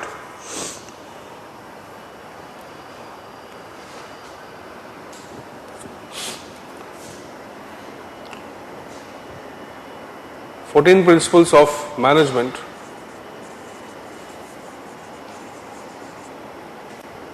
Some of the 14 principles of management, some of the important ones are: number 1,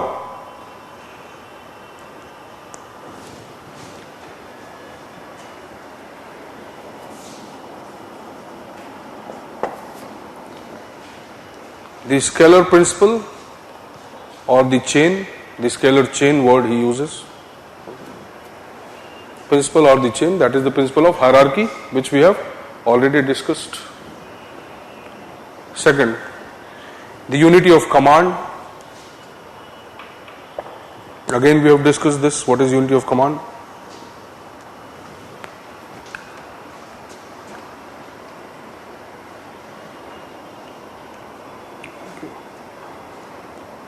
Division of work.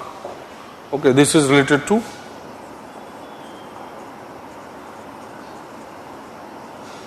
the specialization.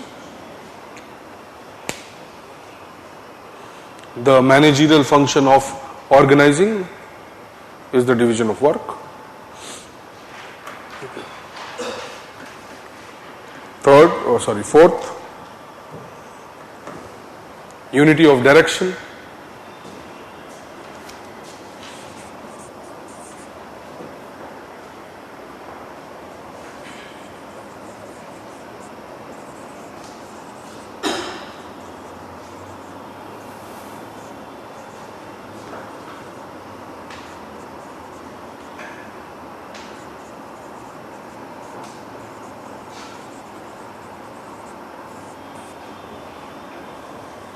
One head per one plan.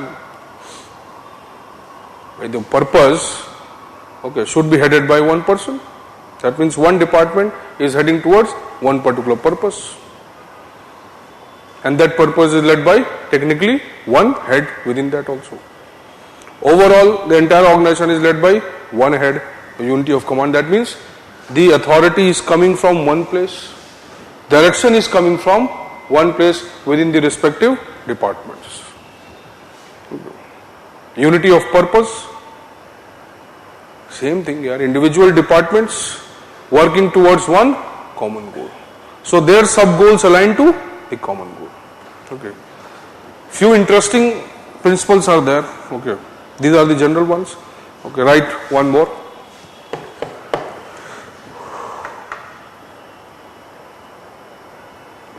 Principle of order or placement. Principle of order or placement.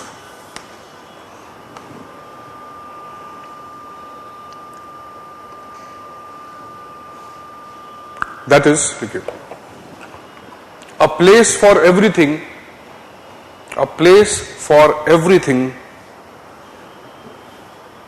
and everything at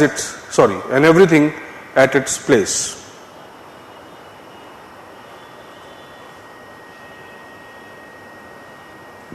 That means what? Even the material will have a proper placement, and every human resource will be assigned to the particular kind of job for which he is supposed to, or where he can perform the best function. Okay. Next, subordination of, this is also very important principle, okay, which is obviously utilized by most of the organization. Also, it becomes like a moral imperative. In any organization where you are working, you must subordination of individual interest to the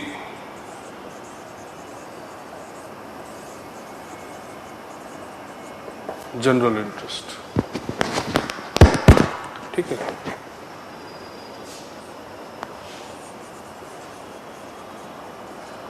So subordination of the individual interest to the general or collective interest.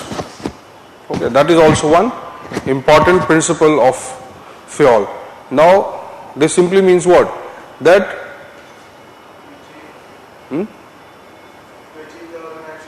the people, even though they are motivated by the self-interest, by the individual interest, okay, when they will suppress or subdue their individual interest, then only they will go for collective interest.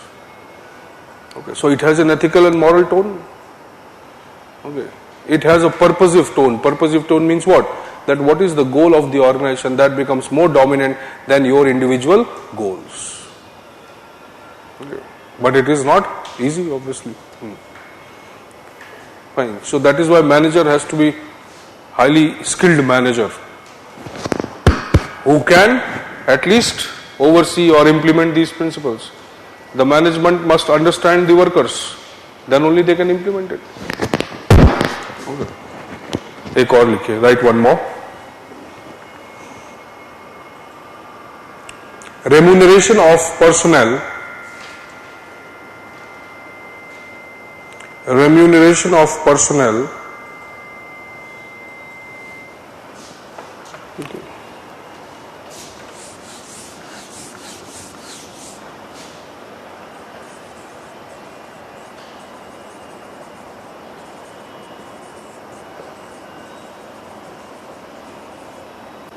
That is the salary and incentives must be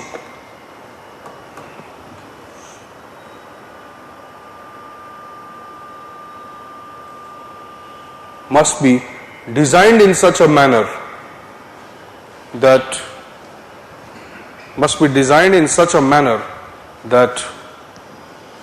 they are fair,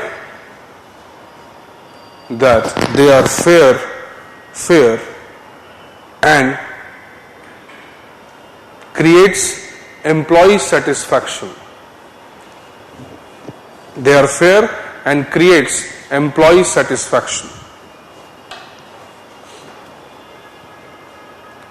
Okay. So he has talked about various other things. Equity. Okay. Another important principle, you write, it is quite interesting also. Esprit de corps.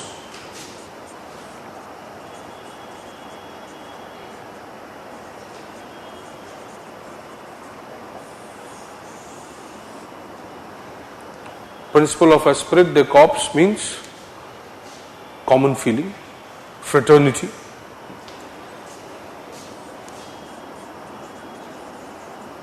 working like a unit, brotherhood, fraternity.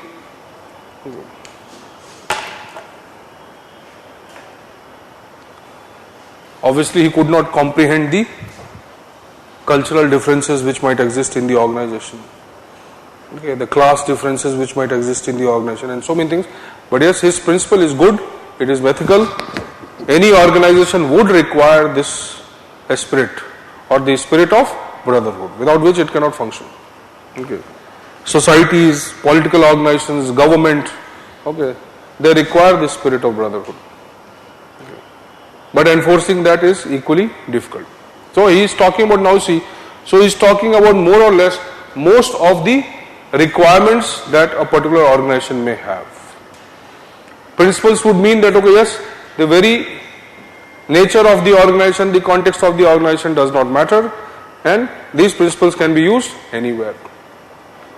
In fact, they can be used anywhere, no doubt. Any industrial, any commercial, any public, any private organization requires most of these functions. And today also most of the organizations are based on these principles. Incentive and salary is a very important criteria for people selecting a particular type of organization. So as a principle, the organization must focus on the salary. Okay. As a principle, the organization must focus on the satisfaction of the individuals. Okay. As a principle, the organization must focus on the level of specialization within the organization because it cannot compete with the outside world. Okay. So see, whatever they have said, okay, it was not just the contextual principles developed then. They are still, or more of them, more or less all of them are still relevant. But the logic is the way they interpreted it. Okay. That might be a restricted interpretation. Today it is it is more elaborate. The interpretation is based more on so many, the factors of interpretation, the criteria of interpretation has changed drastically. Okay, so today we may evaluate this in a different way, through a different framework, but the principle remains the same. Are you getting this point? And that is the utility and beauty of these principles. That even though we criticize them for not understanding the human nature, okay, but even today also every organization you see around you which has been formalized and which is working, okay, they all require these principles. So they become what? Classical and traditional. Traditional because their approach of viewing certain things was quite conservative in nature. Classical because their utility is still there. Not utility, in fact, they are the fundamental to the existence of any organization. Okay. Like, okay. Okay.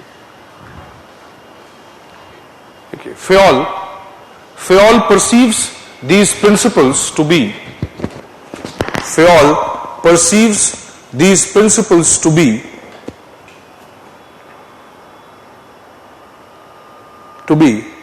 fundamental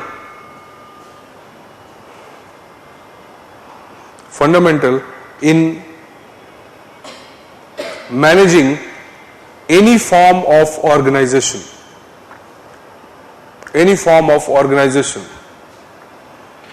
be it public, private, etc.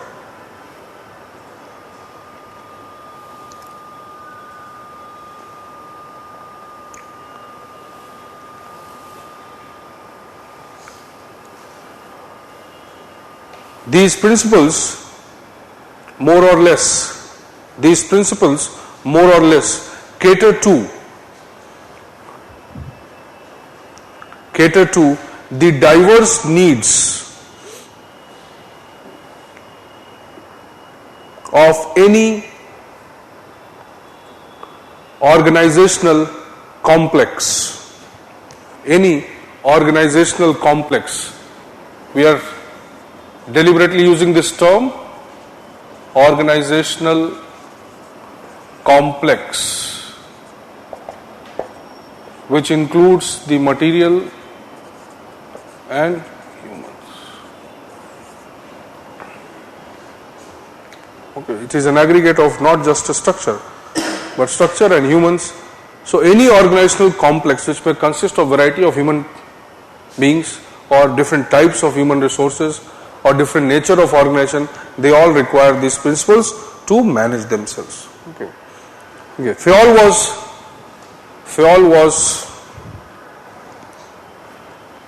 was never rigid as far as the utility of these principles. Fayol was never rigid as far as the utility of these principles was concerned.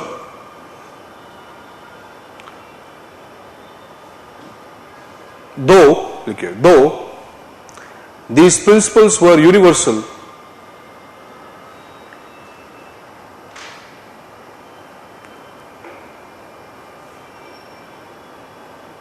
They were neither exhaustive nor absolute.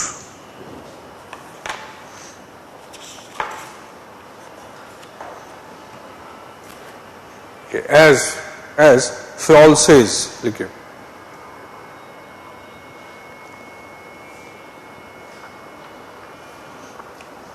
Says, within quotes you write, though these principles can govern,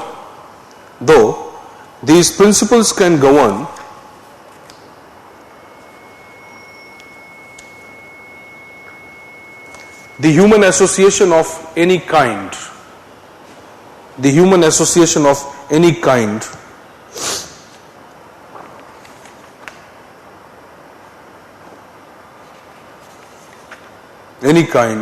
they may not be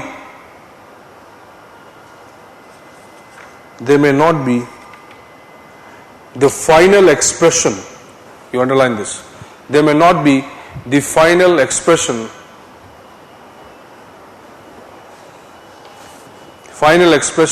of an ideal management. They may not be a final expression of an ideal management.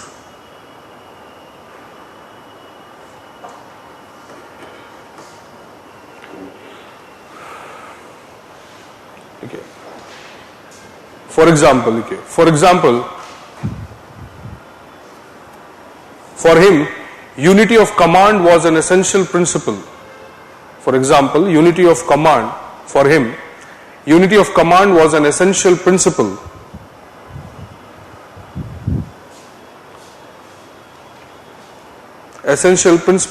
But he accepted that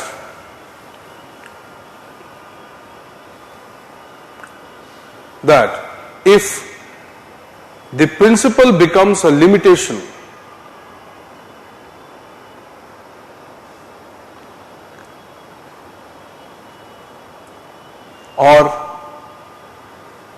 or increases the inefficiency, then it would be unwise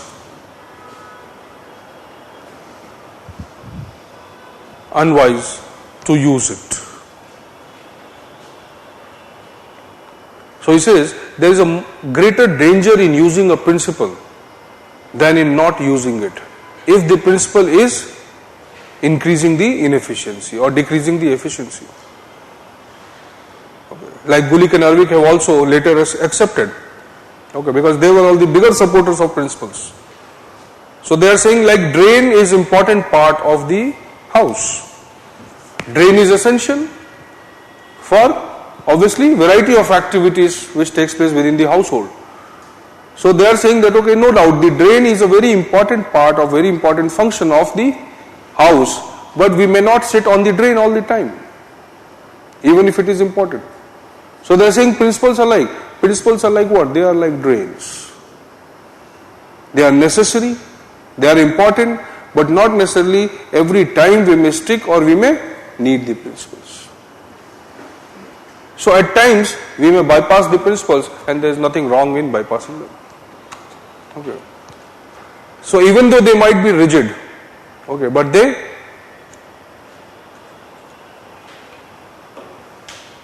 were not conservative. Okay, they were rigid but not conservative. Okay, they never said that, okay, if the organization exists, then it will be these principles only.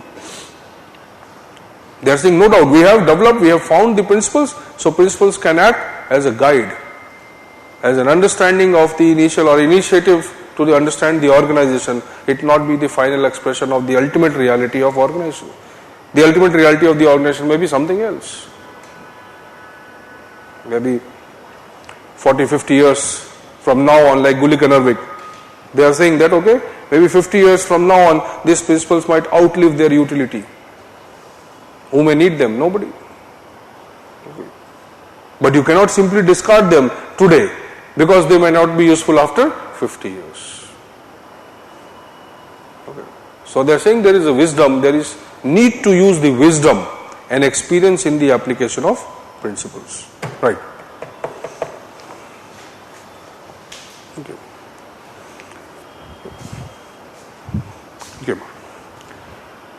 Fayol's concept of, continue, take a paragraph. Fayol's concept of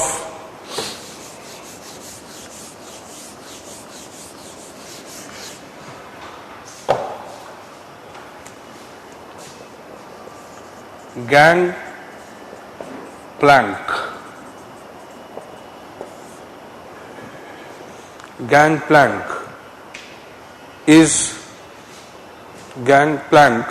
is a visible example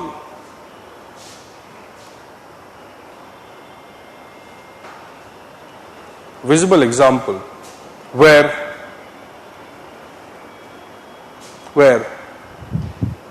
the organization need not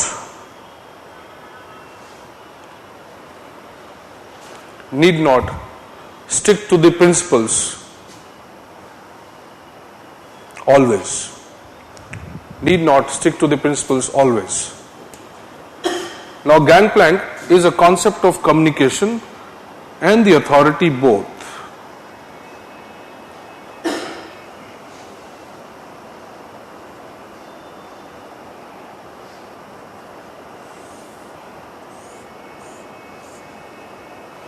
Okay, so he is saying, see, unity of command is a fundamental principle, and he was supporter of unity of command. Okay, but he is saying that at times, okay, if the decision making has to be faster, so if we follow this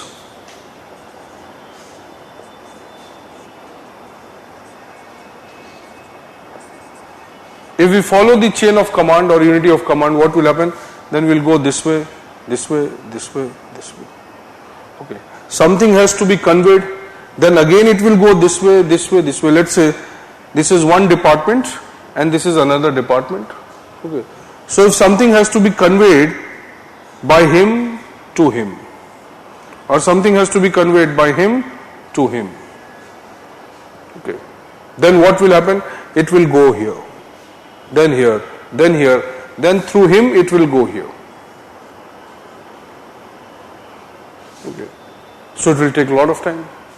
So Fayol, who is a supporter of unity of command or scalar chain, he himself is saying that in such circumstances where sticking to this rule would be detrimental to efficiency, okay, or would be detrimental to the purpose which it is going to serve, then in such situations we can go through another mechanism, that is the gangplank. Gangplank is what?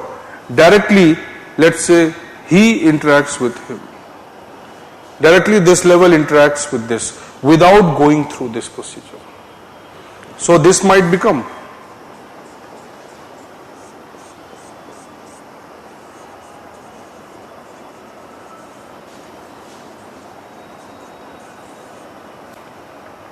the usual plank meaning we have. So what it is doing? It is actually reducing the number of levels. Okay, it is cut shorting this what? The procedure or the tedious procedure which we follow under the chain of command or under the unit concept of hierarchy or scalar principle. It is bypassing it and using a direct line of communication with somebody in the other department or at a horizontal level in your own department. Okay. But the logic is that this cannot be used regularly. He is saying what? That this may be, or this is a mechanism that in case there is an emergency or there is an exigency, then not necessarily go through this, you can go through this. But this is an exception, not a rule in the organization. The rule is the chain of command, the rule is the hierarchy, the rule is the scalar principle. Okay, but the exception is the gangplank.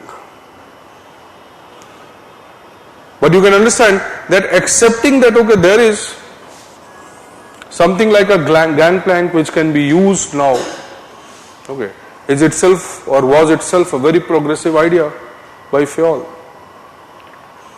who were more concerned with the design. Obviously it is antithetical against the idea of the design of organization. Okay, so he's saying that if something like that happens, the subordinate at one level can interact with the subordinate at the same level within the organization. It is not different level. Now he cannot interact with him. because that may be the violation of the line of command. Okay. It may also violate a part of accountability and responsibility. Okay. Because these positions were very rigid. Okay. So throughout the organization, you will see similar type of structure or hierarchy. Okay.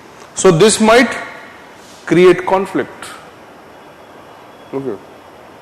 Either he might not take it positively, okay, or this may create a kind of casual behavior between two different levels. So this communication was not between two levels or two different levels. It was amongst peer to peer at the same level, maybe in different departments.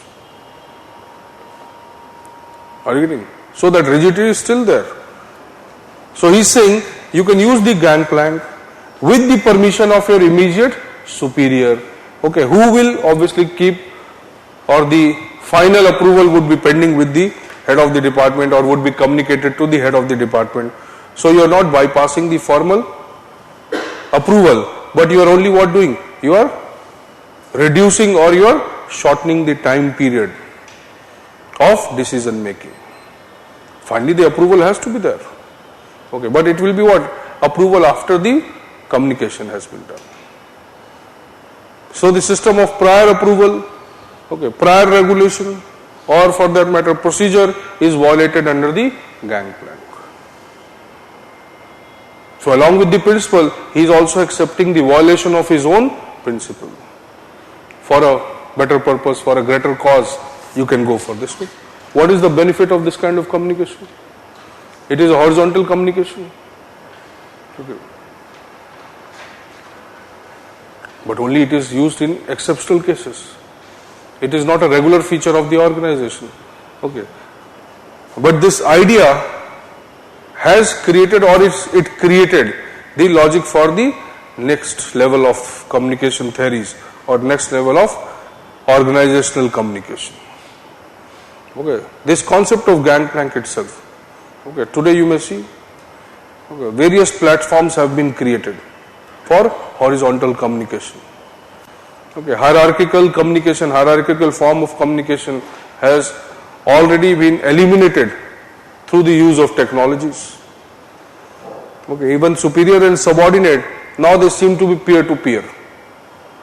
Because instead of subordinate standing in front of the superior and listening to his buck, okay, they can directly communicate through a video conferencing, both sitting in their offices. What? It creates at least a myth of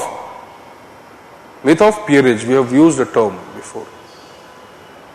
Okay. The subordinate also calls the superior with the first name. Is it not? This is quite usual practice in the corporates.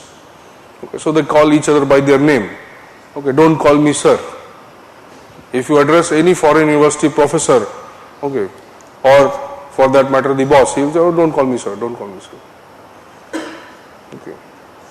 So they have developed these kind of, okay, their mannerisms are obviously different. So same thing you can say that even if there is no fundamental change in the actual authority, okay, or the nature of the authority system, at least there is a virtual change in the relationship or in the relationship of the superior and subordinate within the organization. Okay. So gangplank may not be actually real, okay, because it will not be used regularly. Okay. But still it creates a myth of peerage amongst the subordinates within the organization. Have you understood this much? Because many questions are asked around this gangplank. TV. Benefit. Direct benefit transfer, but it is between formal and informal. Okay, it is talking about formal system within the organization. Because formally Constitution says people are sovereign. So obviously people are not the subordinate employees of the administration. You understand that way? Okay. We are political beings, we are citizens. Okay, but the traditional relationship which existed between the administration and citizen, that would have been hierarchical in nature. Okay. So you can say today something like the collector, let us say, or the chief ministers, okay, various chief ministers interacting with each other, that is like a peer-to-peer at the same level. Okay. Now let us say under the chief minister there is an elaborate secretariat. So the order will first go to the secretary, then to the junior secretary or joint secretary or additional secretary, then to him, then to him, then to him. So in the central government there is a system known as desk officer system. Okay. Okay. Desk officer system. So there what happens, various desks are created. Desk is like a functional system. That means you go to that window and solve your problem. Okay. So there what happened, those functional desks, they are working like decision making units. Instead of going directly to the secretary, or there is no need of going to the secretary. Take the problem there, solve it there. So what they get, to solve these problems or certain problems, what they do, one desk officer with another desk officer. Okay. So they are in different departments, okay, or different branches of the same department, they directly communicate, no need to go through the head of the department. Okay, but it has been created for flexibility in operation in certain areas, not everywhere. Okay. Still the authority system is dominant. Okay. Exercise of power is still relevant to the organizations. You cannot deny that. Okay, right?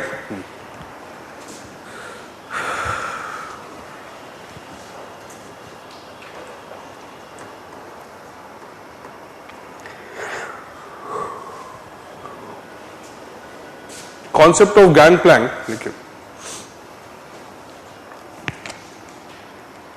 Concept of Gangplank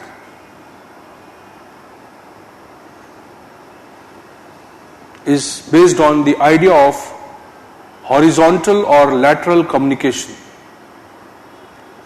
Horizontal or lateral communication. You kindly make this diagram. Make it more better, obviously.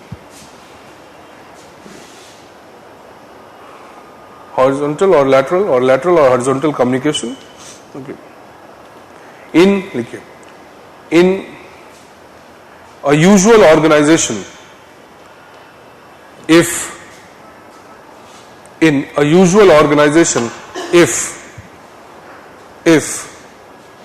you made the diagram, if F has to communicate with G,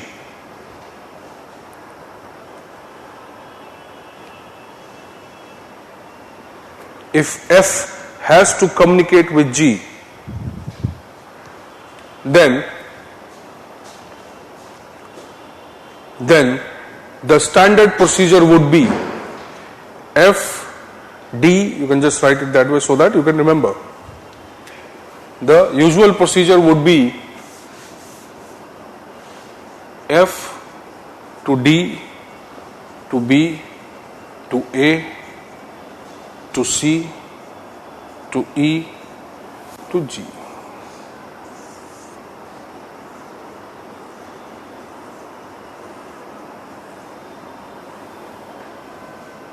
So technically how many levels? 1, 2, 3, 4, 5, almost 6. Okay. So this is the usual communication. Whereas under the Gangplank scheme,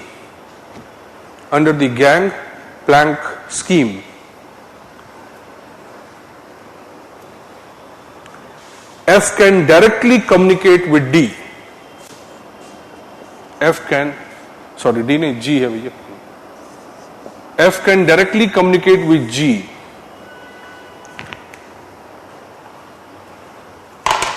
bypassing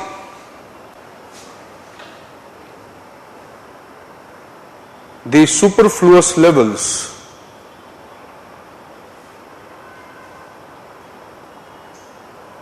with the permission of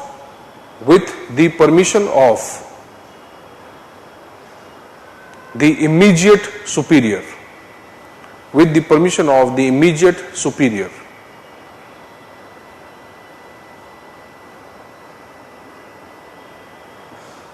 who may later convey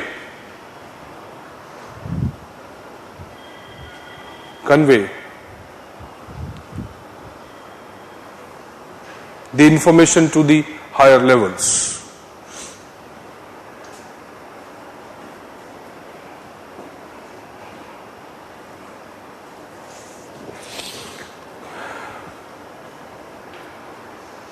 Okay, the benefits of Gangplank are: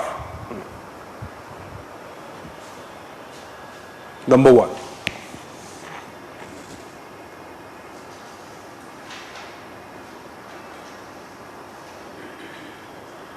cost and time benefits, cost and time optimization.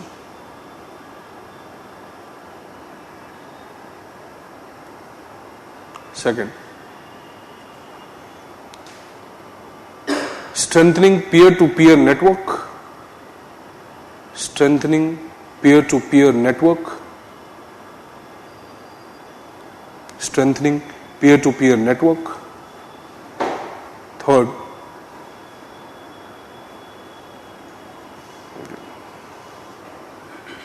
reducing the burden on the superiors or head of department. Reducing the burden on the superiors or the head of the department.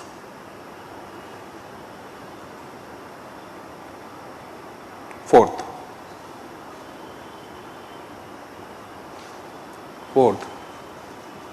faster and direct knowledge sharing. Faster and direct knowledge sharing amongst the peers.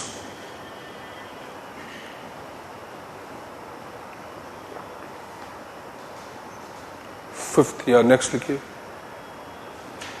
No inherent violation to the principle of hierarchy. No inherent violation to the principle of hierarchy. Why? Why there is no inherent violation? Because with the approval of the immediate superior they are doing it. Okay.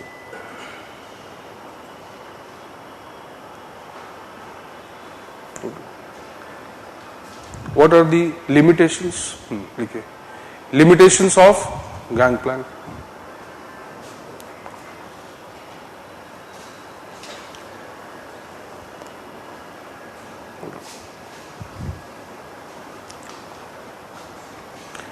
Restricted to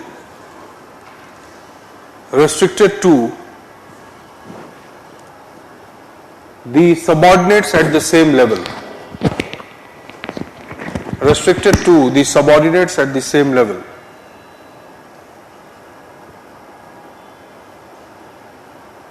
Second, the nature of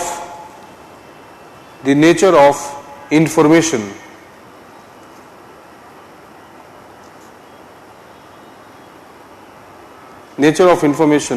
would be purely formal.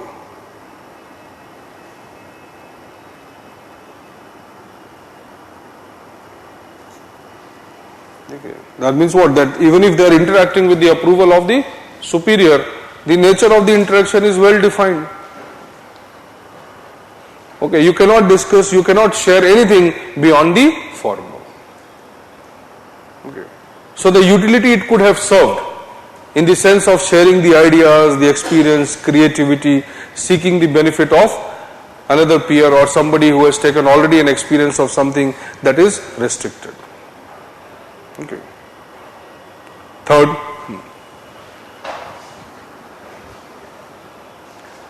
final approval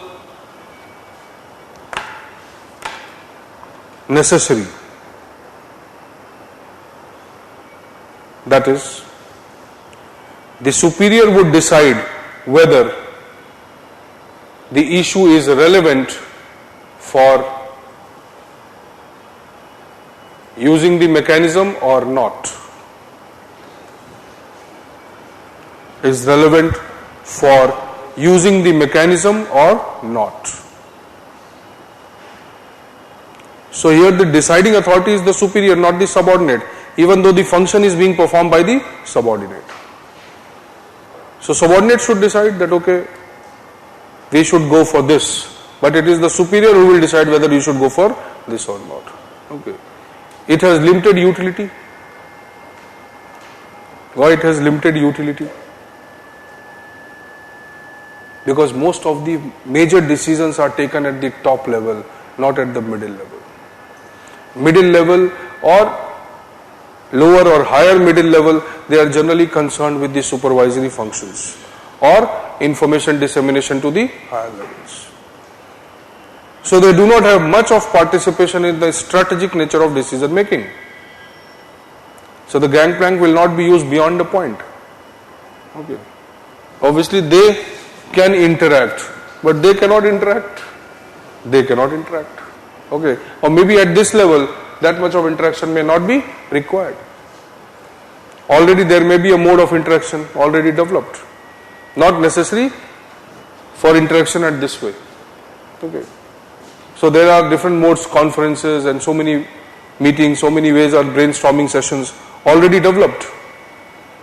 There is more need for interaction at this level. Okay. But only when they interact. Okay. The more they learn from the superiors, the more they need to share. But only when they learn more. Okay. The system is designed in such a manner that they cannot learn. Then what will they share? Okay, so it has limited applicability. Beyond a point, the organization may not allow the interaction between various departments, even though it will be highly beneficial. Okay. Interdepartmental linkages can be developed. Various problems can be solved at various levels, and there is no need for the head of the department or the vice presidents or the people at the higher level even to interact. Okay. They may probably only need an information or report. Enough. In large and complex organizations, okay, which have number of hierarchies, okay, there the applicability is good, okay, but feasibility is not there. Why? If you have very large and complex organizations, why feasibility is not there? Then that structure must look like this.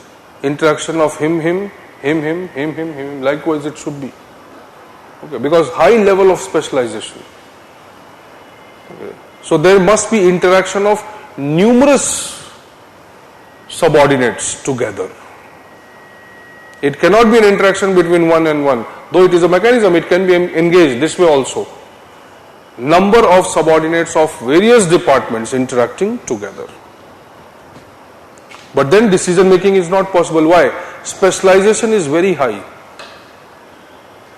Single persons, 2 people, 3 people cannot make a decision. It is very difficult. So they can interact, but they cannot decide. Are you understanding? Small organizations, no need. The biggest need is in the complex organization. But complex organizations are so specialized, so discrete. Very difficult unless there is a mechanism for the contribution of the various departments, sub-departments at the same time. Unless they all interact, no benefit. You see, everybody is looking after discrete aspect.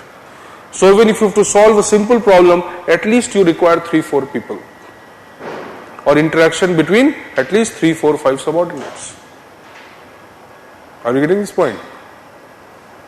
So it might help, no doubt. This mechanism will be very useful for the modern day organizations. Intra-organizational interaction is necessary. Various problems should be solved at this level only. But here there is no, try to understand, there is no acceptance of the decision making. It is only about communication. They are not allowed to make the decisions. They are only allowed to make a communication.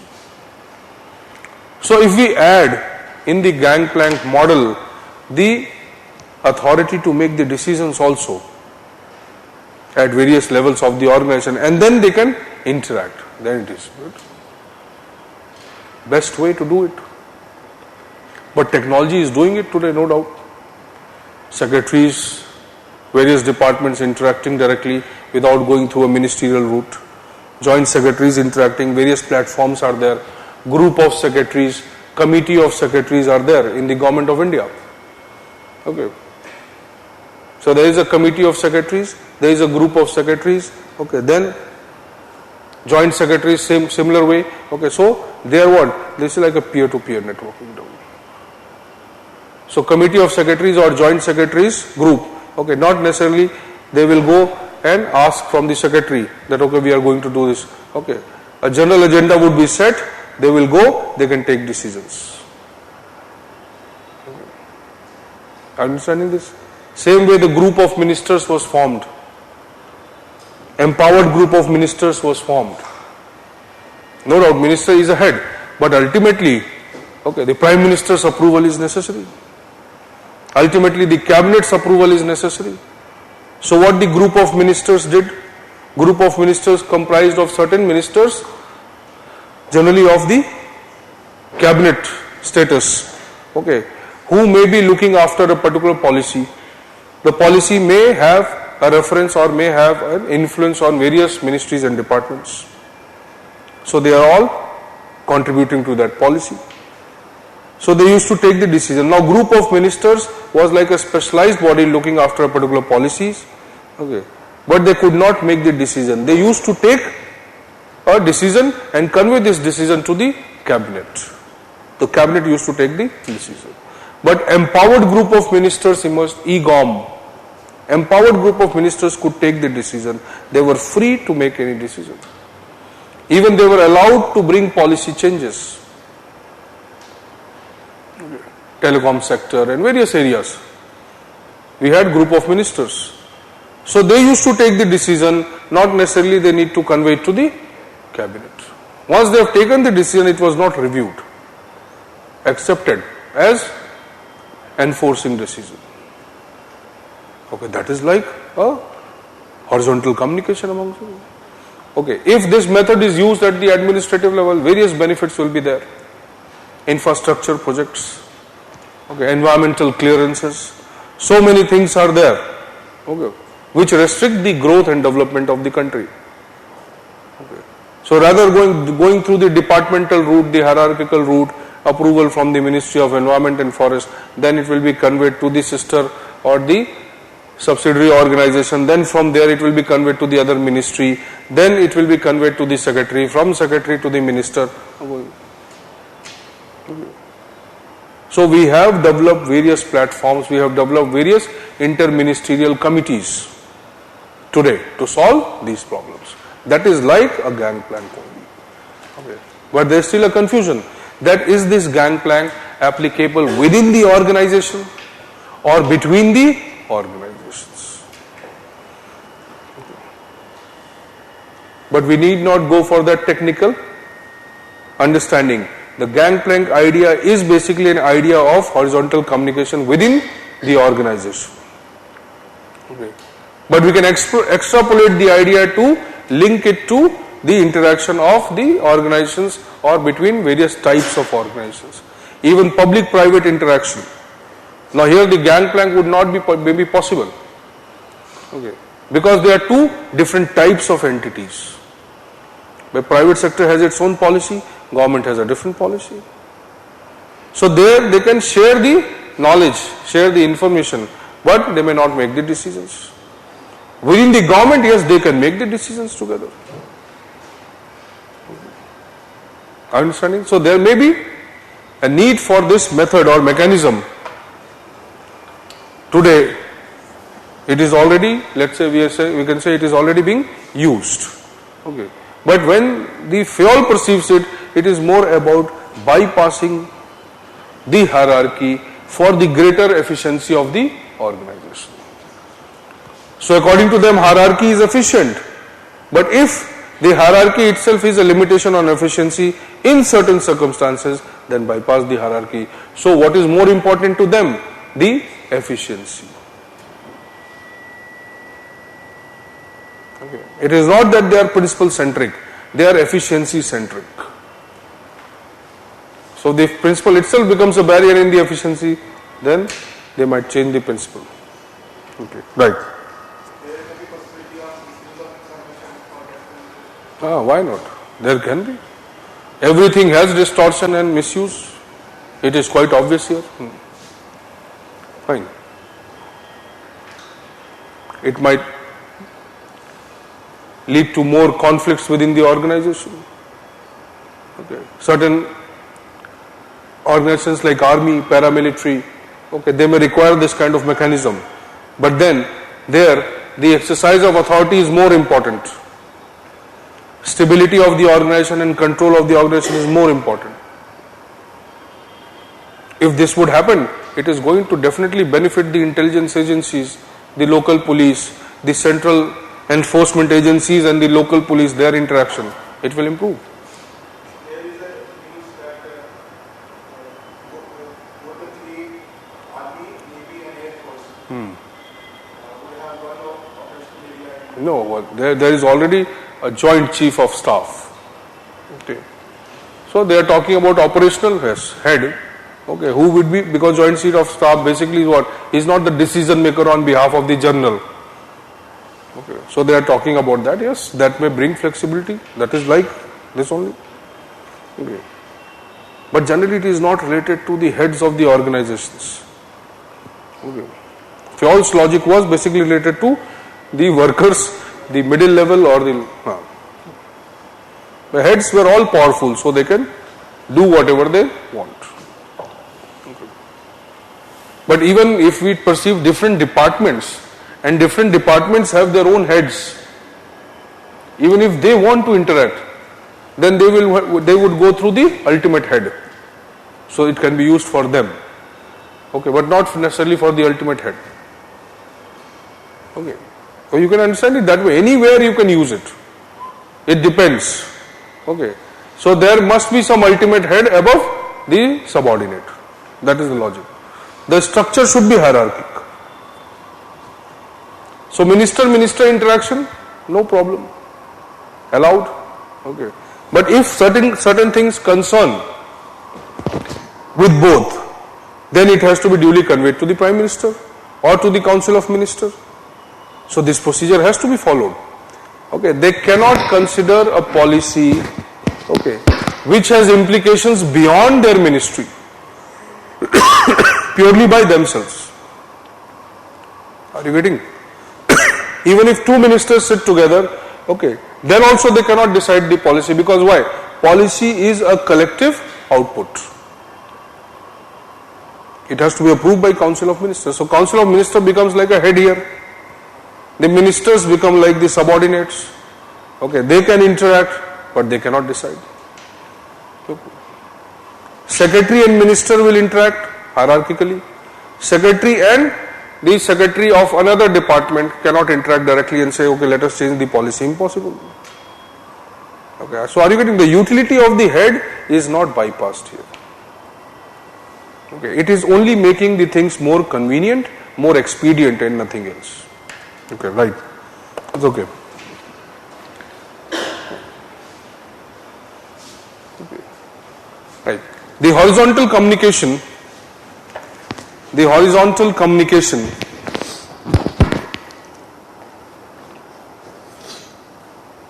is a reality today.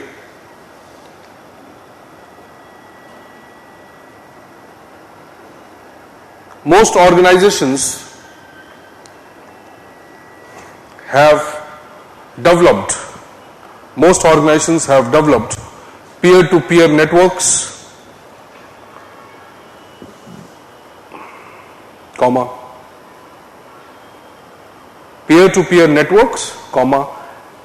platforms for interdepartmental coordination,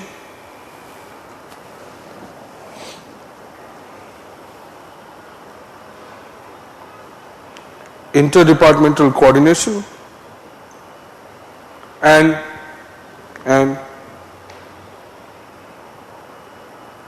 information sharing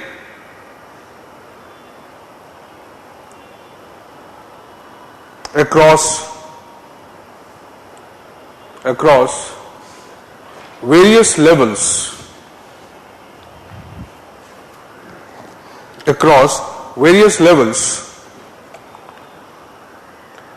within the organization.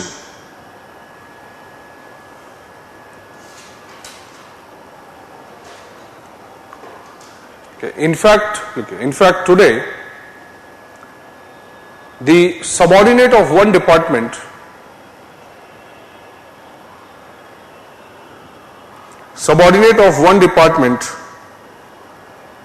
may seek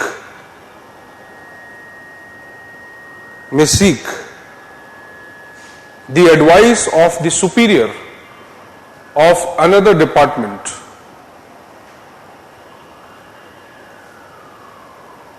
through the use of technology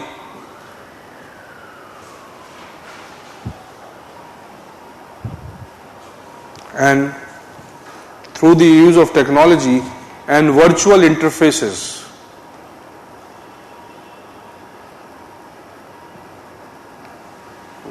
You see today what? Information is available everywhere. Okay. So through virtual interfaces, okay, there is nothing like hierarchy today. Logically, there is no hierarchy except in the government sector. Okay. So today we cannot think of any organization without having something like gangplank. But when he perceives the gangplank, obviously that was a limited view of the horizontal communication. Okay, right. Okay. As per Fayol, okay. Next paragraph. As per Fayol, the gangplank would, as per Fayol, the gangplank would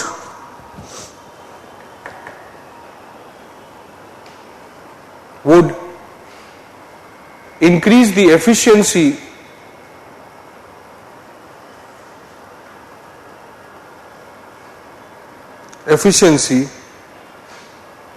and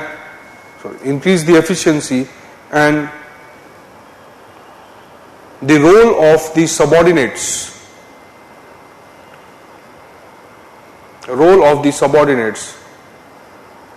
in the organizational decision making.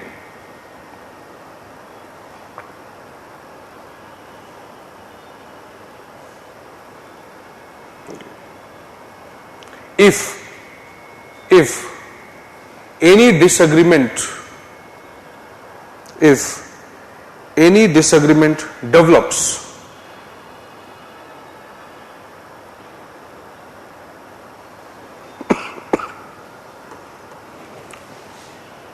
the role of superiors become inevitable. If any disagreement develops, the role of superior or superiors become inevitable. Okay, that means he is saying what? Even if the gangplank is used, no doubt it is increasing the role of the subordinates, but if there is a disagreement, there is no scope of them solving it. They must go to the superior.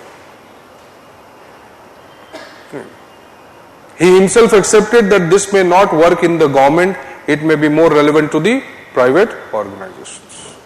Okay, why? Just now we have discussed why it is not relevant in the government.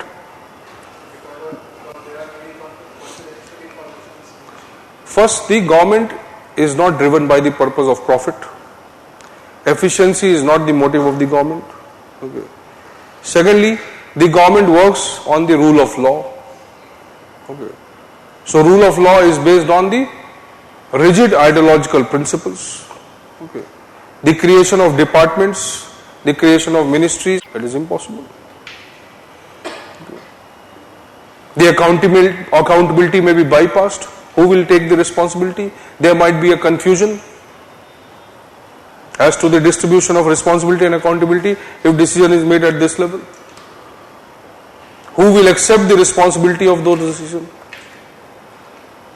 Okay, that is also a big issue. If none of them agree, okay, after something happens, then who will own the responsibility of that decision? So in a typical government structure, the responsibility ultimately lies in the head of the department. So his role can never be undermined in the government. Okay, it is also a traditional, rigid, hierarchical structure. Okay. Because it wants to ensure that public interest happens. It wants to ensure that certain things which may not be related to economics, but which may be related to the social and the cultural aspect, they may happen, or they must happen, even if at the cost of the profit, even if at the cost of the budget, even if at the cost of something else. So for government, okay, fulfillment of moral, ethical and other kinds of obligation is more important than the purpose. Are you getting? So even if the road is constructed late, it has to be constructed only in the manner in which it has been approved. So the government system follows the principle of external control, external accountability, legislative or judicial. Okay. So it is very difficult for them. Okay. Gangplank would definitely, okay, a kind of function government performs is more complicated. Okay. More subjective, abstract type functions.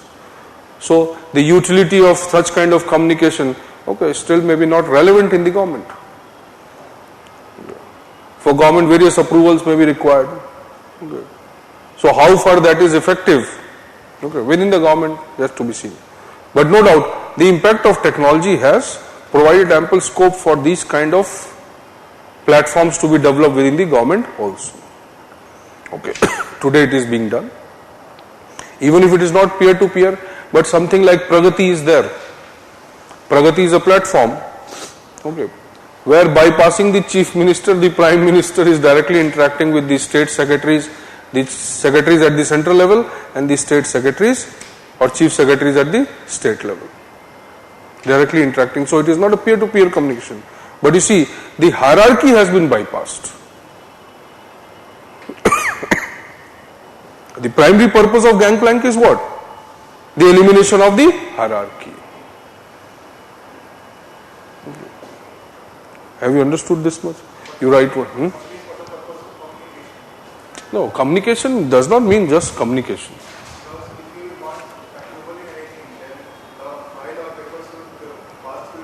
Yeah, definitely it will. Okay. No doubt. But certain decisions can be taken at their level also.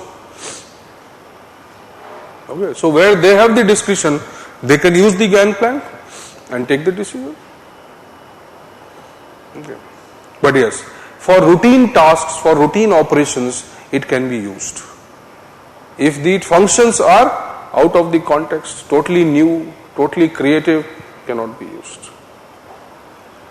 So the utility is, there is no utility of this mechanism. For day-to-day operations, you can use it. For any extraordinary issues, you will have to inform and accept the orders of the senior. Okay, write one question.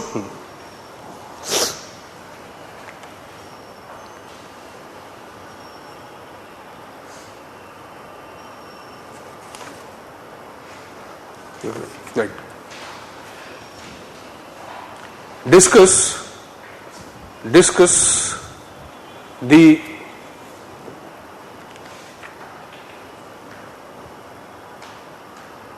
differences between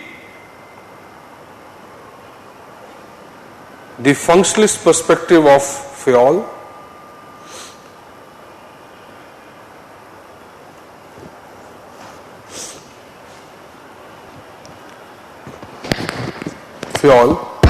and the structuralist perspective of Taylor. Okay. Now see, it is not a difference between structuralist and functionalist. Okay.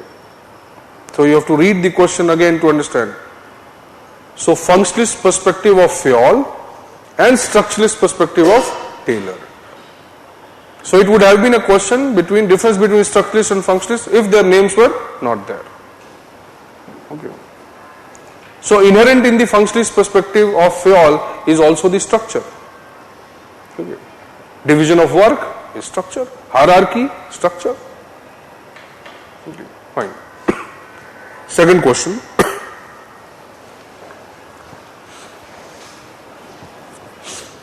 What are the functional prerequisites? What are the functional prerequisites of an industrial organization?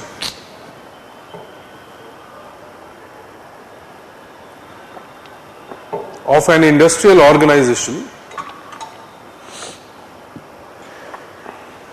Are these industrial organization? Okay, next part of the question. Are these universal in nature? Are these universal in nature? Okay. So you can write them, whatever you have done, you kindly revise. If possible, you can take a book. I'm just writing the name so that you can. You kindly buy this book. This book will be always useful to you. So I would recommend only taking this book. Okay. Roomki Basu.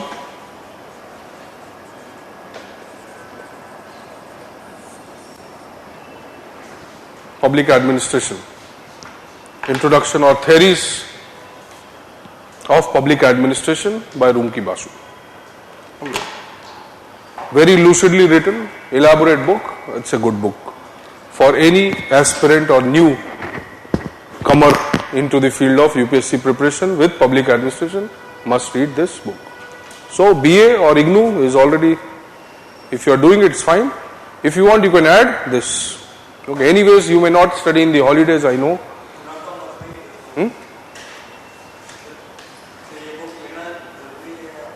नहीं जरूरी है, ठीक है. अगर preparation लंबे समय तक करना है या एक साल भी पढ़ना है, देन ऑब्वियसली किताब तो जरूरी है. At least you take this book. Okay, you have IGNOU and you take this book, that is enough for you. Okay. Why? Because anywhere you are traveling, you are going, or you are sitting idle, okay, not doing anything, if there is no class, at least you can go through this. Okay, fine. So it's okay, you try writing the answers which we have, or the questions which we have given. At least in holidays you will get time. अभी कहाँ गए हो? हाँ, तुम्हें time मिलेगा ना holidays. सो holidays में लिखो, it's okay. 5, 6, 7, whatever you can feel like you write. Okay, so see you then. Most of you are leaving today. You're not going. Some have already left. See, it's okay then. See you then. Happy Diwali to all of you. Okay. In case, Monday. Monday is 23rd. Next Monday. 16th, Sare Foundation batches are off. Okay. The employees will run away. What we'll do? Okay. See you then. All the best to you. Okay. Enjoy safely. Obviously, no crackers. Supreme Court.